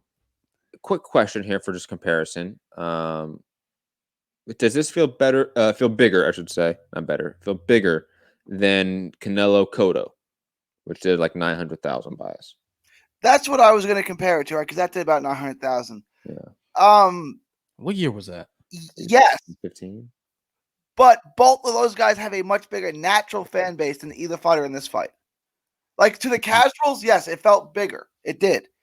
But Cotto and Canelo have a much bigger natural fan base than these guys. And a more proven buying fan base to a degree, right?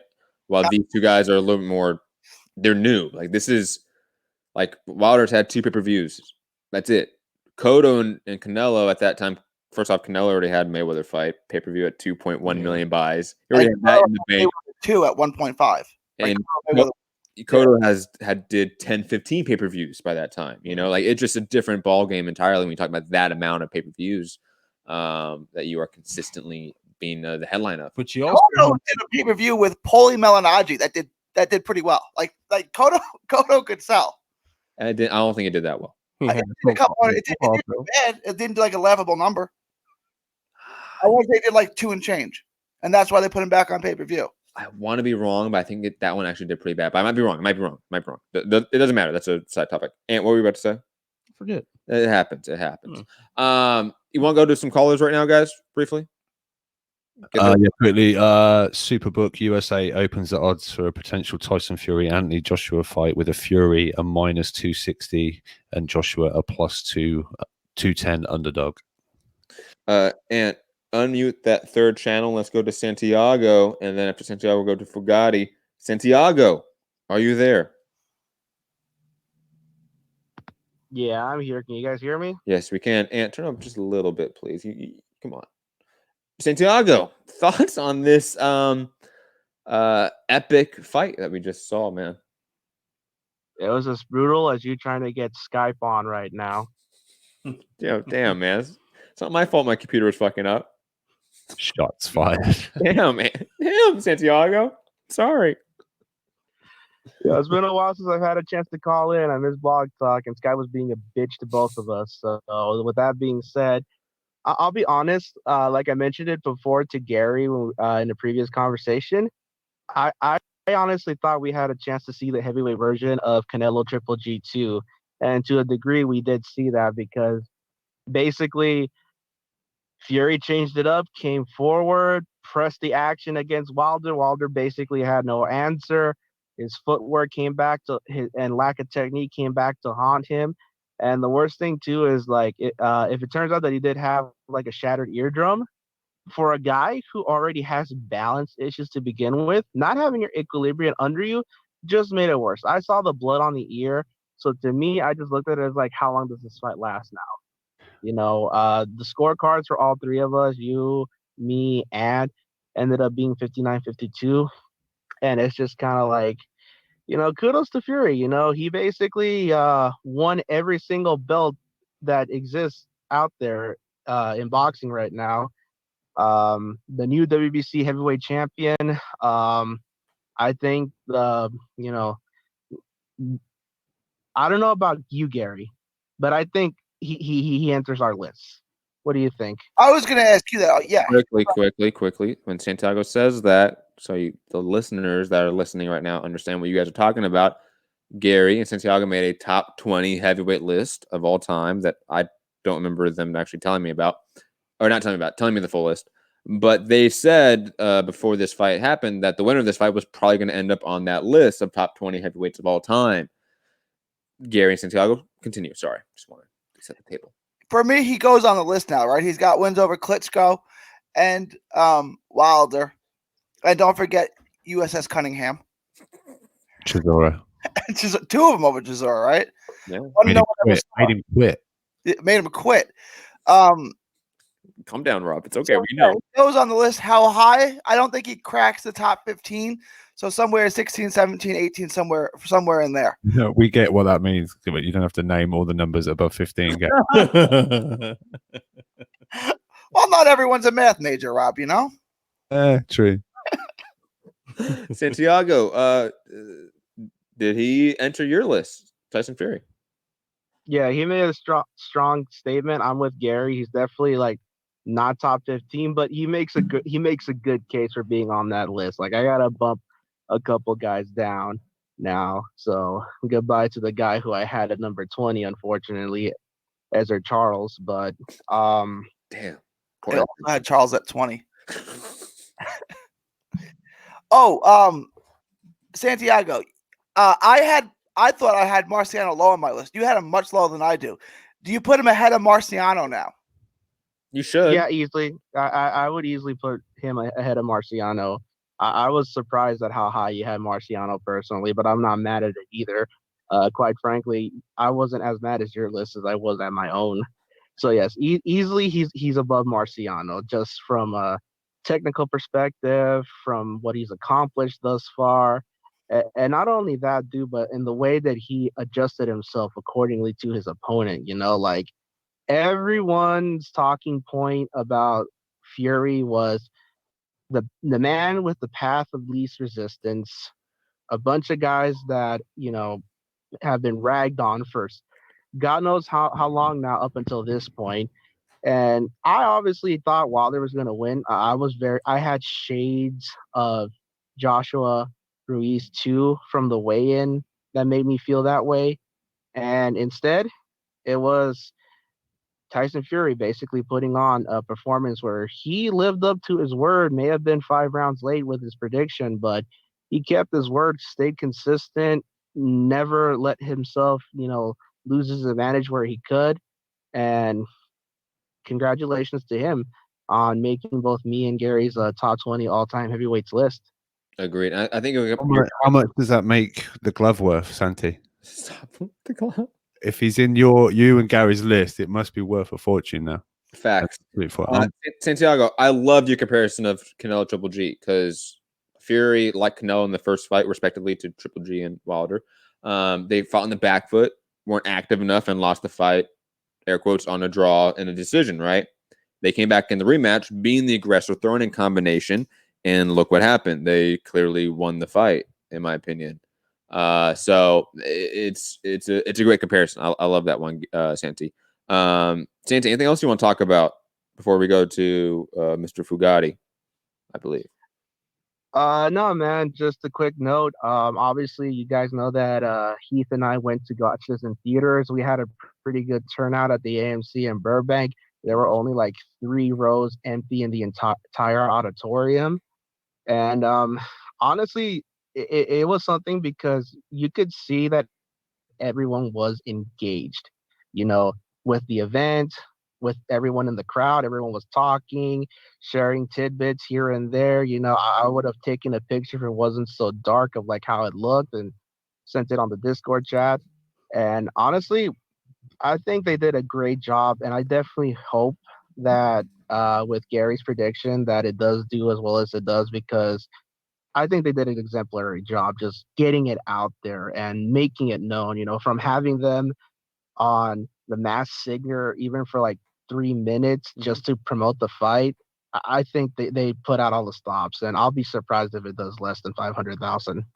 I agree. This is one of those fights where they did all the right things from a promotional perspective. You want it to succeed on a level, because if this succeeds, it would lead to other big fights happening that are hopefully more successful, because it laid a blueprint of great promotion and great marketing that is rarely seen in this sport, if we're being quite honest, right, guys? I want to ask, and I want everyone's kind of opinion of that. If this does well, like we're expecting it to, does it make the prospects of Crawford Pacquiao or Crawford Spence more likely? Because saying, hey, we worked together and we got a great result.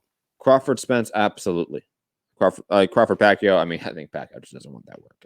It's a side topic, but yeah, I think Spence Crawford, absolutely. If this is successful, yes, I think you have the networks talking more about that fight together. You have Fox and ESPN discussing that fight more proactively. You have the Al Heyman and Bob Arum, I think, talking about that fight more proactively, because you have a blueprint now to sort of artificially create a super fight. Because like I said, think about it. Wilder fought on a kind of abysmal pay-per-view, not abysmal, but it didn't do great with Ortiz. And on Showtime in front of 800,000 people. That's not bad. It's not great. It's not the best thing in the world. And Fury fought on ESPN Plus and sold more comps, air quotes sold, gave more comps out than sold tickets in both those tune-up fights on ESPN Plus, and didn't even crack $900,000 in terms of gate revenue.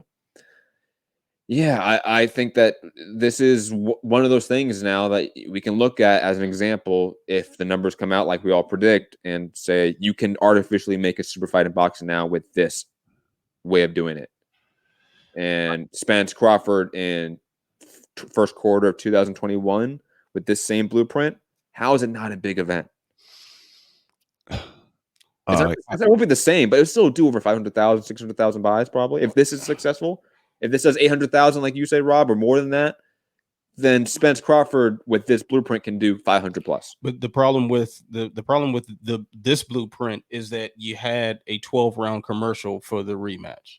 It does help. No, absolutely, it does help. No, it does. Yeah. So that in that moment, that one gif of the 2 gifs actually around that last knockdown of Fury rising up like the Undertaker, and then having Deontay Wilder dance, and then realize he's rising like the Undertaker and he stops dancing. those two gifts right there are better than any other marketing budget that was made for this fight. So you had the excitement of the first fight, and people say, "Oh man, I want to see that again." Maybe it's going to be better. You don't have that with Spence Crawford, but I think absolutely the partnership of all the different promoters and the networks and everything. If you got the blueprint for it already and say, "Hey, we did business together before, we made a lot of money and things went smooth. Okay, we can re-up." And it may not bring in as much, but it at least allows the foundation of like co-promotion to occur, and that's a beautiful thing. Yeah, it might help, but it won't be able to follow the exact blueprint as we sort of mentioned. I think on the show the other day, the Super Bowl is not going to be on Fox or anywhere for this next one, so they're losing out on that. It's CBS. It's CBS next year, right? Yeah, CBS and then NBC or something the year after. So you Showtime. You could do a Showtime because Showtime's owned by CBS. Yeah. But yeah, the Fox in the 80 million homes or whatever it is then gone. You're doing it on premium cable, which is how much a show. Well, okay, you can still have it be a Fox pay-per-view. You just don't get the free advertising on the Super Bowl. Yeah, that's the only thing you don't get. You in theory have to pay $6 million to put a 30-second ad in the Super Bowl on CBS. In theory, right?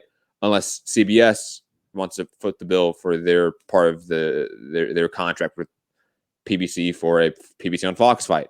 So you could, in theory, do it where it's still a Fox event. You just don't get that individual piece of marketing. Yeah, you get Fox running it all the time in their commercials and you spread platform. that budget out. You know what I mean? Yeah. You just don't get that individual piece of marketing. So I don't think we that's as big of a deal as you say it is. Yeah, we still don't know how big that is. I know it was 103 million viewers saw the adverts, but we don't know how powerful that was yet, do we? We haven't got no sort of number to work with. But for me, I think Spence Crawford is more of a hardcore fight than a casual fight, personally. That's why I dropped it down, 300,000 buys compared to this fight in theory. Yeah. So I think that's ambitious. And quickly, Santiago, no offense, but please mute yourself. And we'll go to Foogatti now. Foogatti, you there? Yeah, could you guys hear me? Yeah, unfortunately. How you doing, Foogatti? What's up, bro? What a fight, man. I thought Wilder was going to knock him out early. That was my pick going into the fight, and Fury just totally thrashed him. That was wild, man. What happened? You do sound hyped. Huh? You definitely sound hyped right now. Oh, I've been sick, so you guys are getting the steroids and antibiotic. Low energy Foogatti. Low energy food. But no, I think you guys are kind of spot on with probably around 700,000 buys. I could see it doing a lot. I had a friend just call me before you called me on Skype from Oregon who doesn't even watch boxing, and he bought the pay-per-view because he watches a lot of football and stuff. I guess, seeing all those advertisements got him pretty hyped. And then he loved the fight. He called me all amped up. He bet on Fury and won like $200 or something, so he was super stoked. And I think there's a lot of casual excitement around this fight. I think that the presentation team saying that it felt like an old heavyweight fight wasn't just them, being bootlickers. It really felt like a big fight the whole time, Yeah, I mean, this is going to sound weird because obviously there's a generation gap. I mean, Gary and you guys are both a lot older. Even Rob, obviously, but Rob's in the UK. He was watching like Nigel Benn fights instead, so it doesn't really matter. But what does this feel like compared to like the 90s era? Like, did this feel like the golden age or the silver age of boxing back to a degree? Big time heavyweight boxing is back. Did it feel like that? Did it feel like a Lewis fight or a Holyfield fight or a Tyson fight? Did it feel anything close to that? And again, to the guys who are alive and watch those fights, I wasn't alive. Well, I was alive, but I was like 5. The thing is, I was during Lewis's reign. I was, late teenage years. Tyson, I was a little kid. I barely even remember Tyson in his prime. Like, I don't have the wealth of experience that I have now as far as watching these fights and knowing what I'm looking at and commenting on them and looking for the same things and stuff. So I can't quite say. Yeah, I can't compare it. Gary, I know you're a big fan of that 90s era of heavyweights. Yeah, I mean, Bo Holyfield 1 was the fight that got me to fall in love with boxing, right? And I watched like every fight since then. I can't say it had like when Holyfield fought Tyson the first time. I can't say that it had that hype, and that did about 1.5 million pay-per-views in an era where everyone had an illegal cable box. You know, that was like because there wasn't as many sports outlets, right? Like there was Sports Illustrated. We didn't really even have an internet yet. If they did, there was 5 websites on it, right? And there was ESPN, and they just covered it, right? So that's all you got. If you put on like local sports talk radio, like in your local city, that's what they were talking about. Like everyone was talking about it. I don't see this being that big, but it's still going to do a good number, right? Like I don't think it's returned to where it was in the heavyweight era with Holyfield, Tyson, and Lewis, but it was still good. It was bigger than anything I've experienced in a heavyweight fight in many, many years. Rob, I mean, I bet you watch like Frank Bruno and stuff like that. Sorry, this is kind of rude. John Sullivan, yeah. Thank you, Gary. How did this compare to the 1800s heavyweight era, Rob? I'm sorry. But I mean, honestly, I mean, you were around obviously for like Lewis Tyson. I mean, you were what in your 20s or your late teens then. How does it feel? I mean, that's probably the closest. That's the last big fight we've had that's comparable to this. How does it feel in comparison? It's hard to know, like in the moment, like, and then thinking back, like, obviously younger, sort of, I was probably way more into football and other stuff at that time, but you know, I've sort of gravitated more towards boxing, you know, not recently, but over time. So, but yeah, obviously with Bruno, we had more of a kind of like watching England play in the World Cup, right? It's like, yeah, we're going to do it. We're going to do it. Oh, we nearly did it. Great effort, guys, you know. Obviously, Bruno was able to capture the title, and then it was headed over to fight Mike Tyson, and it was like, yeah, he could do it. Come on, Frank, you could do it. Holy shit. Okay. Okay. You know, good effort. Good effort. That's always like the UK way. Like, we give it our best shot. It wasn't quite good. We fell short. So, yeah, but I mean, this... Yeah, I guess it's not a Bruno Mike Tyson moment because obviously the odds were like 50-50 going into this pretty much. Like, no, it's like I know a lot of people pick Wilder like because of the knockout power, but obviously we saw in a previous fight that Fury had the skills to try and avoid that. But yeah, it's going to take a little bit of obviously nearly 7 a.m. I've been up since basically this time yesterday. So it's 24-hour period, but yeah, it'll all sink in and stuff. But yeah, it's gonna be interesting few days ahead, obviously. But yeah, I don't know if it's how comparable it is, you know, from era to era like this, but it's big. This is big.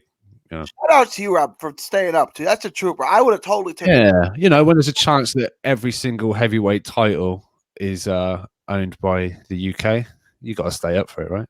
Absolutely. Oh, think of that. You're right. You're right. For now, until Joshua vacates one of his. Until 3 of them are in Bulgaria, right? Wait, I'm pretty sure we just like interrupted Fu and just took over his call. Fu, are you still there? Yes, no worries. I was just enjoying listening to you guys talk about everything. It's my voice, right? I wasn't a big heavyweight fan. You guys know that. I was more of like in the 90s. I was watching Roy Jones Jr., like Prince Nassim Hamed, you know, things like that. Like I wasn't big into heavyweight boxing, except for Sega Evander Holyfield Boxing. The video game was dope, but phenomenal game. Oh, phenomenal game, dude. If you ever get it, just make your guy the beast. He turns green. He has superpowers, and he just fucks everyone up. But that's what you guys got to do. Fucking nerd. So yeah, I mean, the fight was really good, but do you guys think? I was putting in the chat. I think it's like one of two things are going to happen. Wilder is going to take a third fight and just quit boxing altogether if he gets beat, because he'll have money and everything he needs and just be done with it. Or do you think he just ducks the rematch and just cashes out like the rest of his stuff on just like easy fights, because he can make a lot of money? I don't think it's an and/or question. I think you can do both. You can take the trilogy fight, lose in theory, and still have a cash out fight with AJ at some point in the next year or two. Fights with White would make him money. Hell, think about it. First off, it's the heavyweight division, so guys usually last longer period. I mean, you can fight for another 6 years and collect another 2 fights with AJ, fights with Dylan White, fights with Usyk, fights with Joe Miller. You could have all those fights still and collect money. He may not win them all, obviously, but he won't be broke. It doesn't matter. And I still think at this point, he's still such a huge star now. He's been made into a star. He's going to be a commodity now in the heavyweight division, regardless of losing, probably for the next few years, unless he just loses and loses and loses. He's good. He can always fight, probably like the Adam Winaki's of the world and knock him out, or somebody of that degree, right? He can probably knock out that level of opposition still. Derek Chisora, imagine if they fought. He would still probably knock out Derek Chisora. But the Andy Ruizes, the Joe Millers, the Dylan Whites, the AJs, and of course Fury, it's a different equation, but it doesn't matter, I think, at this point, because he's now for lack of a better term, a bona fide superstar. One thing I will ask, and White's obviously not the boxer that Fury is, but if the game plan is to come out just really aggressive and hurt Wilder early, kind of like people were like, oh, people have the blueprint to beat Joshua now, right? When Ruiz beat him. Like, it's similar with Wilder, where he's a slow starter. If you can get a game plan to take him early and like hurt him, and he can't recover. Like, do you see like a White giving him trouble, or anyone if they kind of took that pathway with him? Absolutely. Yes. Yeah. I mean, that's what I'm thinking about those two guys now, is they both are like, they're super vulnerable now. Well, the weird part is that, not the weird part, the only difference is, I should say, between like a Fury and a Dylan White is that Fury has multiple paths of victory against Deontay Wilder. White only has the path of being the aggressor. And if that doesn't work and he gets clocked, then that's what happens. But Fury can always fall back on being the defensive fighter, because that still worked largely for him in the first fight. Gary wants to jump in. Gary? I think like we're getting overboard that how vulnerable Wilder is, right? Like, White is not defensively responsible, so he's going to get cracked. Right now, maybe White could crack him first, because White got all world power too. So maybe White could put him to sleep. I don't know. But like, White can't fight the fight that Fury did because he's too easy to hit, right? So if he tries to come in, he may have some success at times and moments and put some pressure on him, but eventually he's going to get cracked because he's not good defensively, right? I absolutely agree with you. I'm just saying that White's path to victory is now is to be the aggressor, and that's his only path to victory. And it's still a path to victory. It's still a clear possibility that Dylan White could now win. I think it's a better possibility that he could win now because of this path to victory that's now blatantly obvious. But you're right that quickly, Fu. You're right that Fury can throw feints, he can move in certain ways to set up his aggression and combinations that Dylan White doesn't do and just can't. Fu? But also, Fury does not have the same power that White has, or a left hook like White has. So early on in the fight, like, it might have ended in that second round if it's White. Because of that's the difference to me. Because the left hook that Fury was landing. No. Yeah, exactly, okay. Right. Yeah. But like, White's part is substantially different than Fury's, right? Yeah. Yes. Like, so that's why I think in these moments, like, it is going to look like to a lot of these guys that Joshua and Wilder are the vulnerable people in the heavyweight division now. So it might open the heavyweight division up for a lot more fights that we've always wanted to see. Yeah, I'm with you on that one. Like when you have more power than Fury has, you got to imagine the effect of the aggression might take place sooner. It might, stifle Wilder before the 7th round if you're able to land on him. Of course, you're going to expose yourself more because you're not going to move like Fury. You're probably not going to be as defensively skilled, but at least each shot would count for more. So that still provides some sort of blueprint for anyone else who's going to fight Wilder to follow. Rob? Oh, hey, unmute your mic. Yeah. So I was just trying to keep up with online stuff. Wilder's gone to hospital, won't be at the press conference. He's got 30 days to invoke the rematch, which has to take place by August, apparently, according to Bob Arum. August. That's so early, and I feel like they would miss some of the beginning of the NFL season hype. You want it more in like October, November, get after the. I was thinking October, but you don't want to put it on against college football either. You're right. There's that. Like, it's a sweet spot in that time of the year in the fall that you had hit. August is safer. Like you can still catch some of that preseason football hype because people are starting to watch ESPN and Fox Sports again because the NFL season's starting in the preseason and everything. Wait, no, scratch what I just said. So many big fights were done in September. Like Canelo Mayweather was in September. No, that's not an issue. Yeah, but in the context of using the ESPN Fox apparatus behind mainstream sports like football and others, September is still not probably the date you would use. You'd probably more use October. August would be too soon to sort of catch the real peak of the beginning of the NFL season hype. But it's still close enough to sort of catch some of it. But August is still sort of like a no man's land for sports. So that's a great time for combat sports to take over. Hence why the UFC does their International Fight Week every July. Yeah. It's that one time where no traditional sport is really in full gear. Like I think what baseball is going on. Yeah, but baseball is, unless it's the World Series or the playoffs, is not going to be a true competitor for other big sports, especially not a fight. Very quick. In July, you're in game 70 and you have 90 games left. Like, exactly. Yeah, it's like nobody cares at that point. JD's has said Mark Breland threw in the towel. I didn't want him to. Sad, man. Well, of course, he didn't want him to, but shout out Mark Breland. Yeah, I mean, that was the smart thing, dude. Like, Deontay Wilder's taking punishment. He has kids, man. Like, there's no reason to take another 5 rounds of that punishment. There's no reason for it. Saying before that round, because his legs were never right. I was like, I don't know that I keep letting him go back out there. And then I think Breland did the right thing. He apparently said post-fight interview that his leg was done. He fucked his leg in camp, but there's no excuse. No excuses. there was also Andreas Hale, who's covering the fight live for Sporting News right now. He tweeted Flash DAZN because he got a he's at DAZN now too. DAZN News, I think. Yeah, but he tweeted that he was hearing rumors of Wilder having a cold or something. Yeah.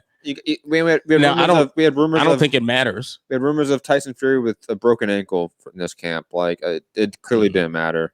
Yeah. I mean, he got connected with right hands at will, left hooks at will. See the way he couldn't respond. The way that played out, it really doesn't matter. I think even if he was sick, he still wouldn't have known what to do with that in his face with that sort of attack. So. This was a lack of knowing what to do as opposed to a lack of health. And remember, Mike Tyson won a heavyweight fight with a broken back. It was spinal. True. Foo, anything else? Foo?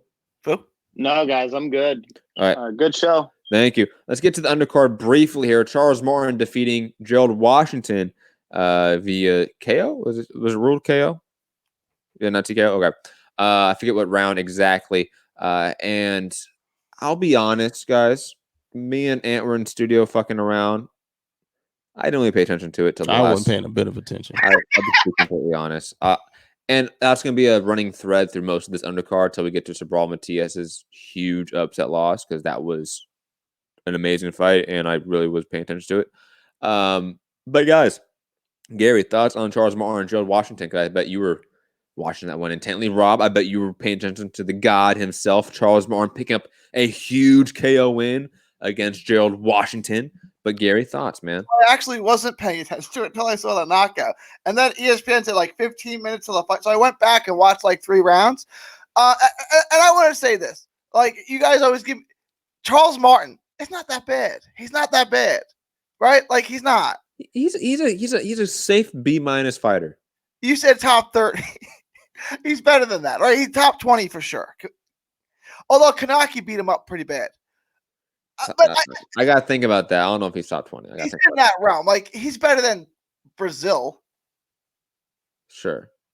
The country? No. No, definitely not the country. The fighter. I mean, Washington, he's got to be like 40 now. Oh, Gerald Washington, he looked his age. Like, he finally looked, I know he's a great athlete and everything, but he looked slow. Joe Joyce slow?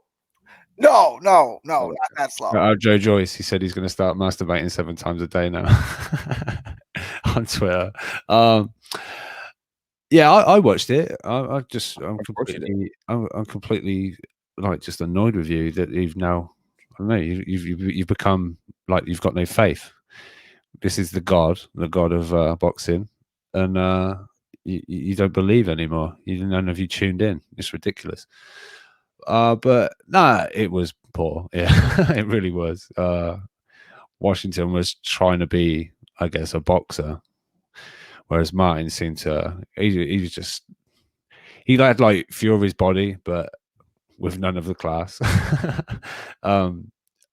Yeah, he's not great. And just so you know, if Pulev does get injured, he's stepping in for the Joshua fight. So hashtag Joshua Martin too. Yes, please. Sign me up. That's so bad. You know what's sad is that I low-key might prefer that over Pulev. And I feel like that's disgusting to say, but it might be true. Yeah. Because Pulev is like an actual like top 15, top 10 guy. Yeah, no, he's like legit. Competitive, but like he's just boring as fuck to watch. Martin, you know, like never mind. We're gonna get off of this. Yeah. Manuel Navarre defeating Gio Santezima. That fight went on too long. Way too long, man. Manuel Navarre needed to step it up. Slow starter. But I mean, the guy's corner as well. The guy's corner should have come in a bit. He was getting fucked up.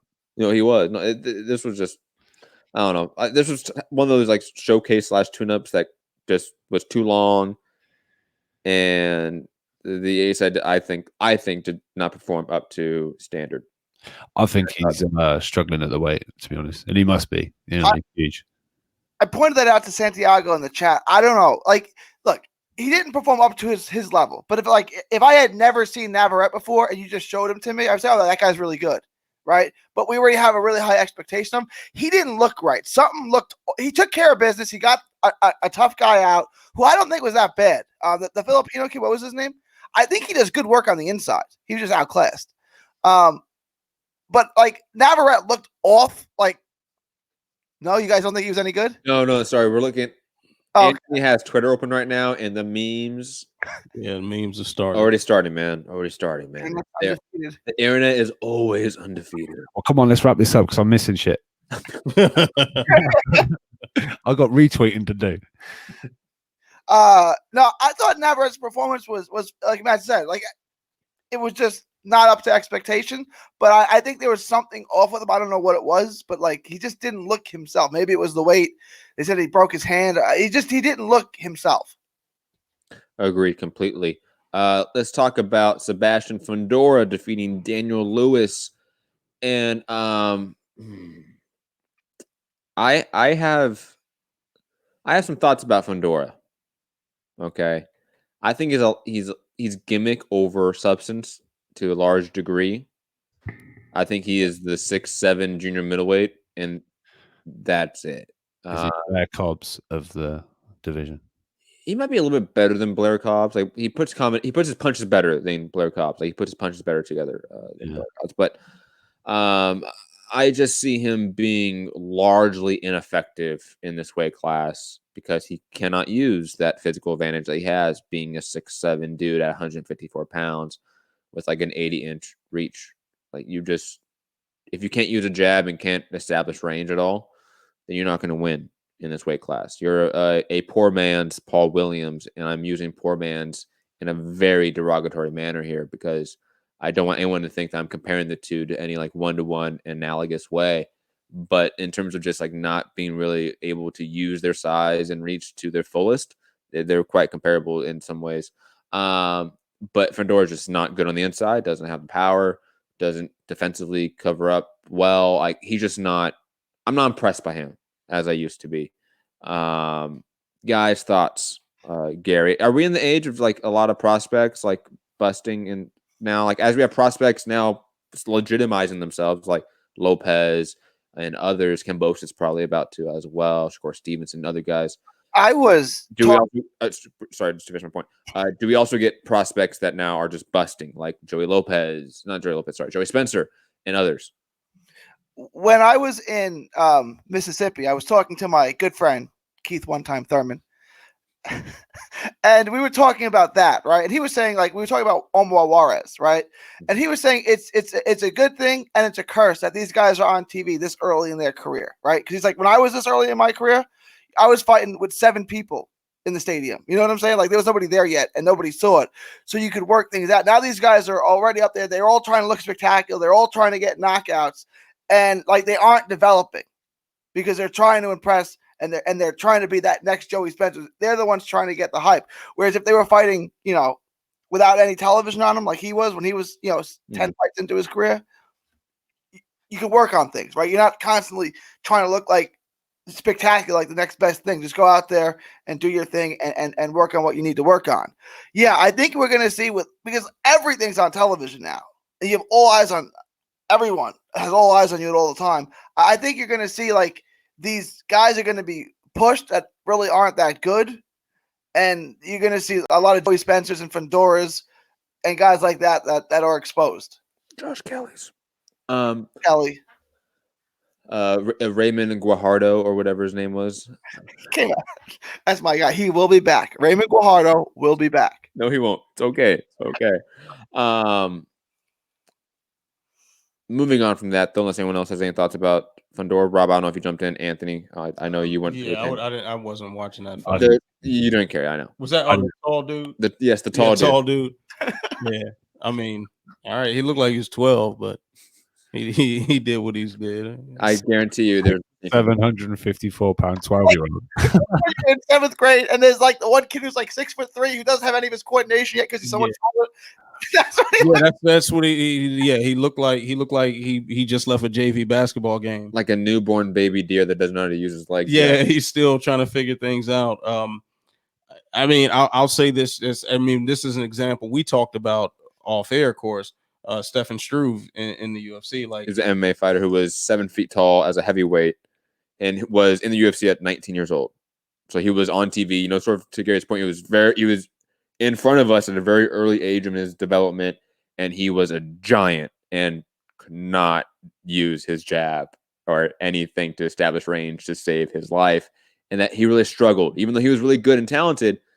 His inability to do that failed him. And that was the comparison we used. Yeah, so just I'm sure, especially the way boxers are very carefully brought up, and especially if anybody thinks that you're any sort of prospect, they'll at least try to bring you along slowly. I mean, he is desperately going to have to learn how to use that reach better and fight on the inside.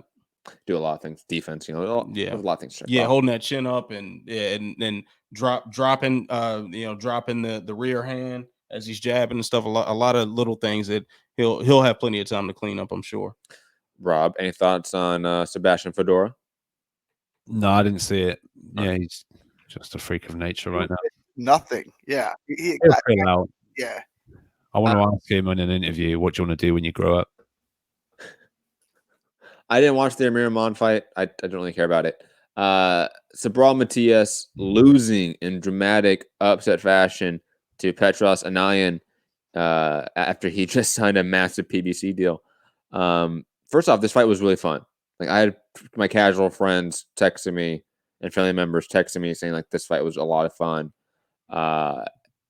But wow, Matias definitely put on a Jared Hurd-like performance, and I mean that in the bad way, where he was just chasing his opponent, wasn't really trying to outbox him, just go to war in this slugfest on the inside, and he ended up losing it. Gary, first off, I know you probably watched this one because you were glued into the prelims.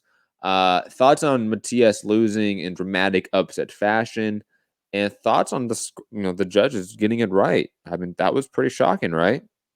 Yeah. First thing, shout out to Petros Anand and David Martinez. He's a trainer from Houston, Martinez Boxing. I actually told you about him. He was the one that trained the kid that fought Otha Jones, who almost beat Otha Jones. I said, this guy's a really good trainer. He just has a stable of fighters like that no one's ever heard of, but he's like the best trainer you've never heard of. He was the one that was training the guy that beat Matias. So shout out to him and shout out to Martinez Boxing in Houston. I was so high on Matias. Like I really thought Matias, because he won all his fights by knockout, right? Like he's beating everybody. And I think he stopped everybody. Yeah, I was thinking of him as the next Jared Hurd in the good way, and he ended up being the next Jared Hurd in the bad way. And like now I need to totally rethink that. Like I really thought this was a guy that was world championship caliber. Like he was going to win a world title at 140 at some point. Any young talent out there that has been given Gary's seal of approval and backing, hang your gloves up. He beat everyone. He beat Dadashev, which was the two prospects. But before he had beaten both Prescotts. Like he'd beaten everyone who like you would throw at him. Like, okay, he's passed every test and he knocked everyone out. He's defensively really bad. Look, I'm not saying he can't ever get to that level, but he's a ways from that. He's still young, right? Like he's 24. So he can still get better. He's not like Deontay Wilder, this is a finished product. But no, there's a lot of things to work on. And yeah, the judges got it right. I thought they were going to give it to Matias in a close decision because he was the, home. He was the house fighter. But the judges got it right, and good for them. Agreed. Guys, anything else you want to talk about on tonight, man? Like I feel like we should start wrapping up the show, maybe.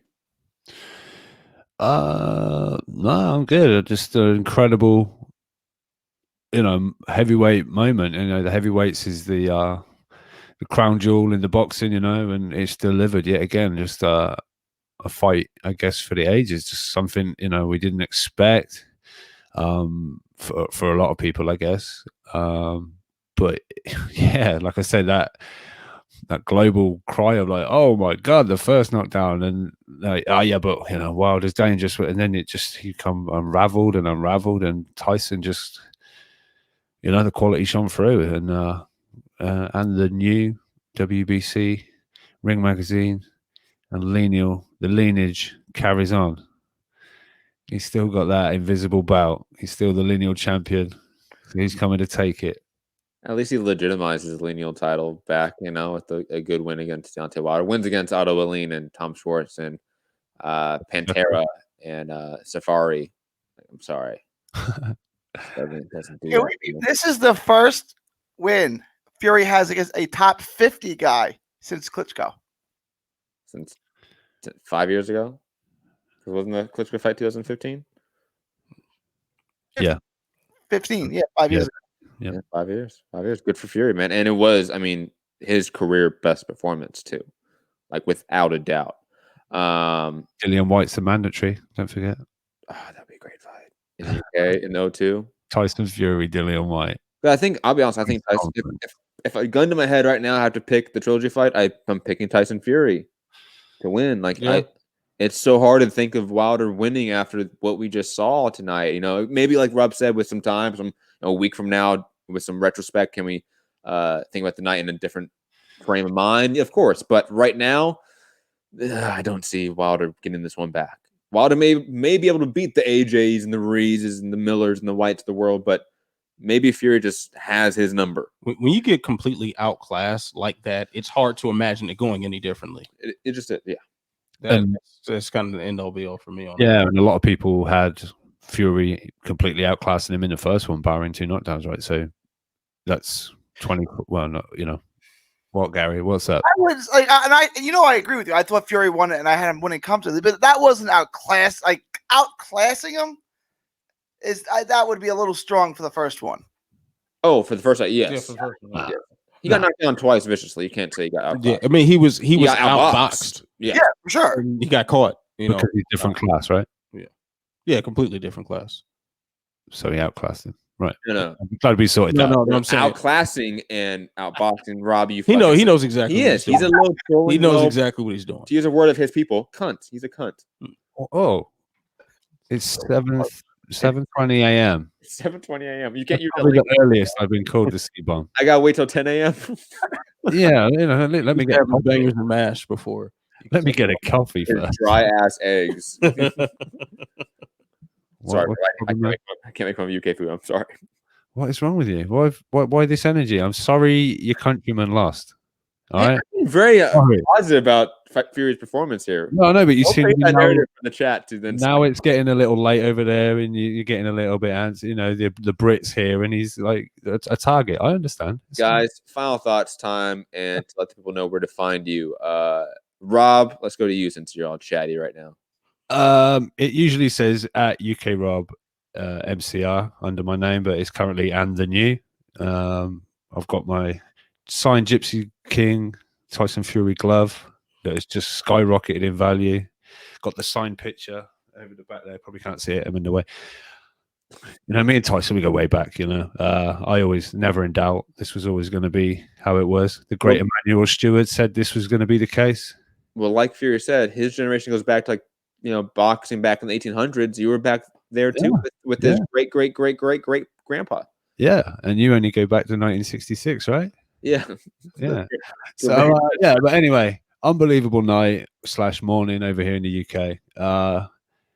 Let's hope it's done great numbers and it will lead to big fights, even though a lot of people say we should make a stand, not buy pay-per-views, so we don't have to keep getting pay-per-views. But we should do pay-per-views for the big mega fights. Now, was that a big mega fight? I don't know, but it's a big moment. It's all going crazy. But yeah, catch you on the next one, guys. Gary, hold on. Yeah, go to you first. For my final thoughts, let people know where to find you. I was definitely excited for this fight leading into it. I'm not surprised that Wilder lost this way. I'm surprised he lost tonight, though. Fury just put a masterclass on of how to. I mean, especially when you think like the shots that dropped him, you would think someone who had experience being on the brink of death, against Wilder before, that maybe they'd be a little hesitant to actually go through with this game plan that he was publicly talking about. But he did it and looked incredible doing it. Whether we can say like, yeah, maybe Fury schools Joshua too, but I think it's about time we see that fight. I'm okay without Fury Wilder 3. How dare you say that? And find me on Twitter at AntWalker MMA. Yes. And I got that one weekly column called King and Slim with Kristen King on my MMA news and the Walkout Network, my YouTube channel. And you can obviously find that as well on our featured channel section, or like just scroll down our YouTube page. You're going to see his shows on our MMA playlist as well. Gary in Dallas, final thoughts. Let the people know where to find you. That was a masterful performance by Tyson Fury. I picked him to win by knockout, and I'm still shocked that it actually happened. But we have a new king of the heavyweight division. It's Tyson Fury. And then Wilder's second best, and then there's a bunch of other guys. Now, look, if I still want to see the trilogy, right? But I'm fine with any of those top-notch heavyweights fighting each other. They can't miss. No matter how they fight each other, they're going to be great fights. But tonight belongs to Tyson Fury from Texas. Find me on all forms of social media at 3D Boxing and 3D Boxing Blog. From Texas to the world, thank you, and God bless. And obviously, guys, if you're watching this right now, hit the like button, share the show, subscribe, all that fun stuff on YouTube. If you listen on podcast form right now, hit that 5-star review on iTunes and share the show. Patreon.com/Mixed Combat Radio help to support the channel in any financial way. And you can find me at Matt Hunter MCR on all social media platforms.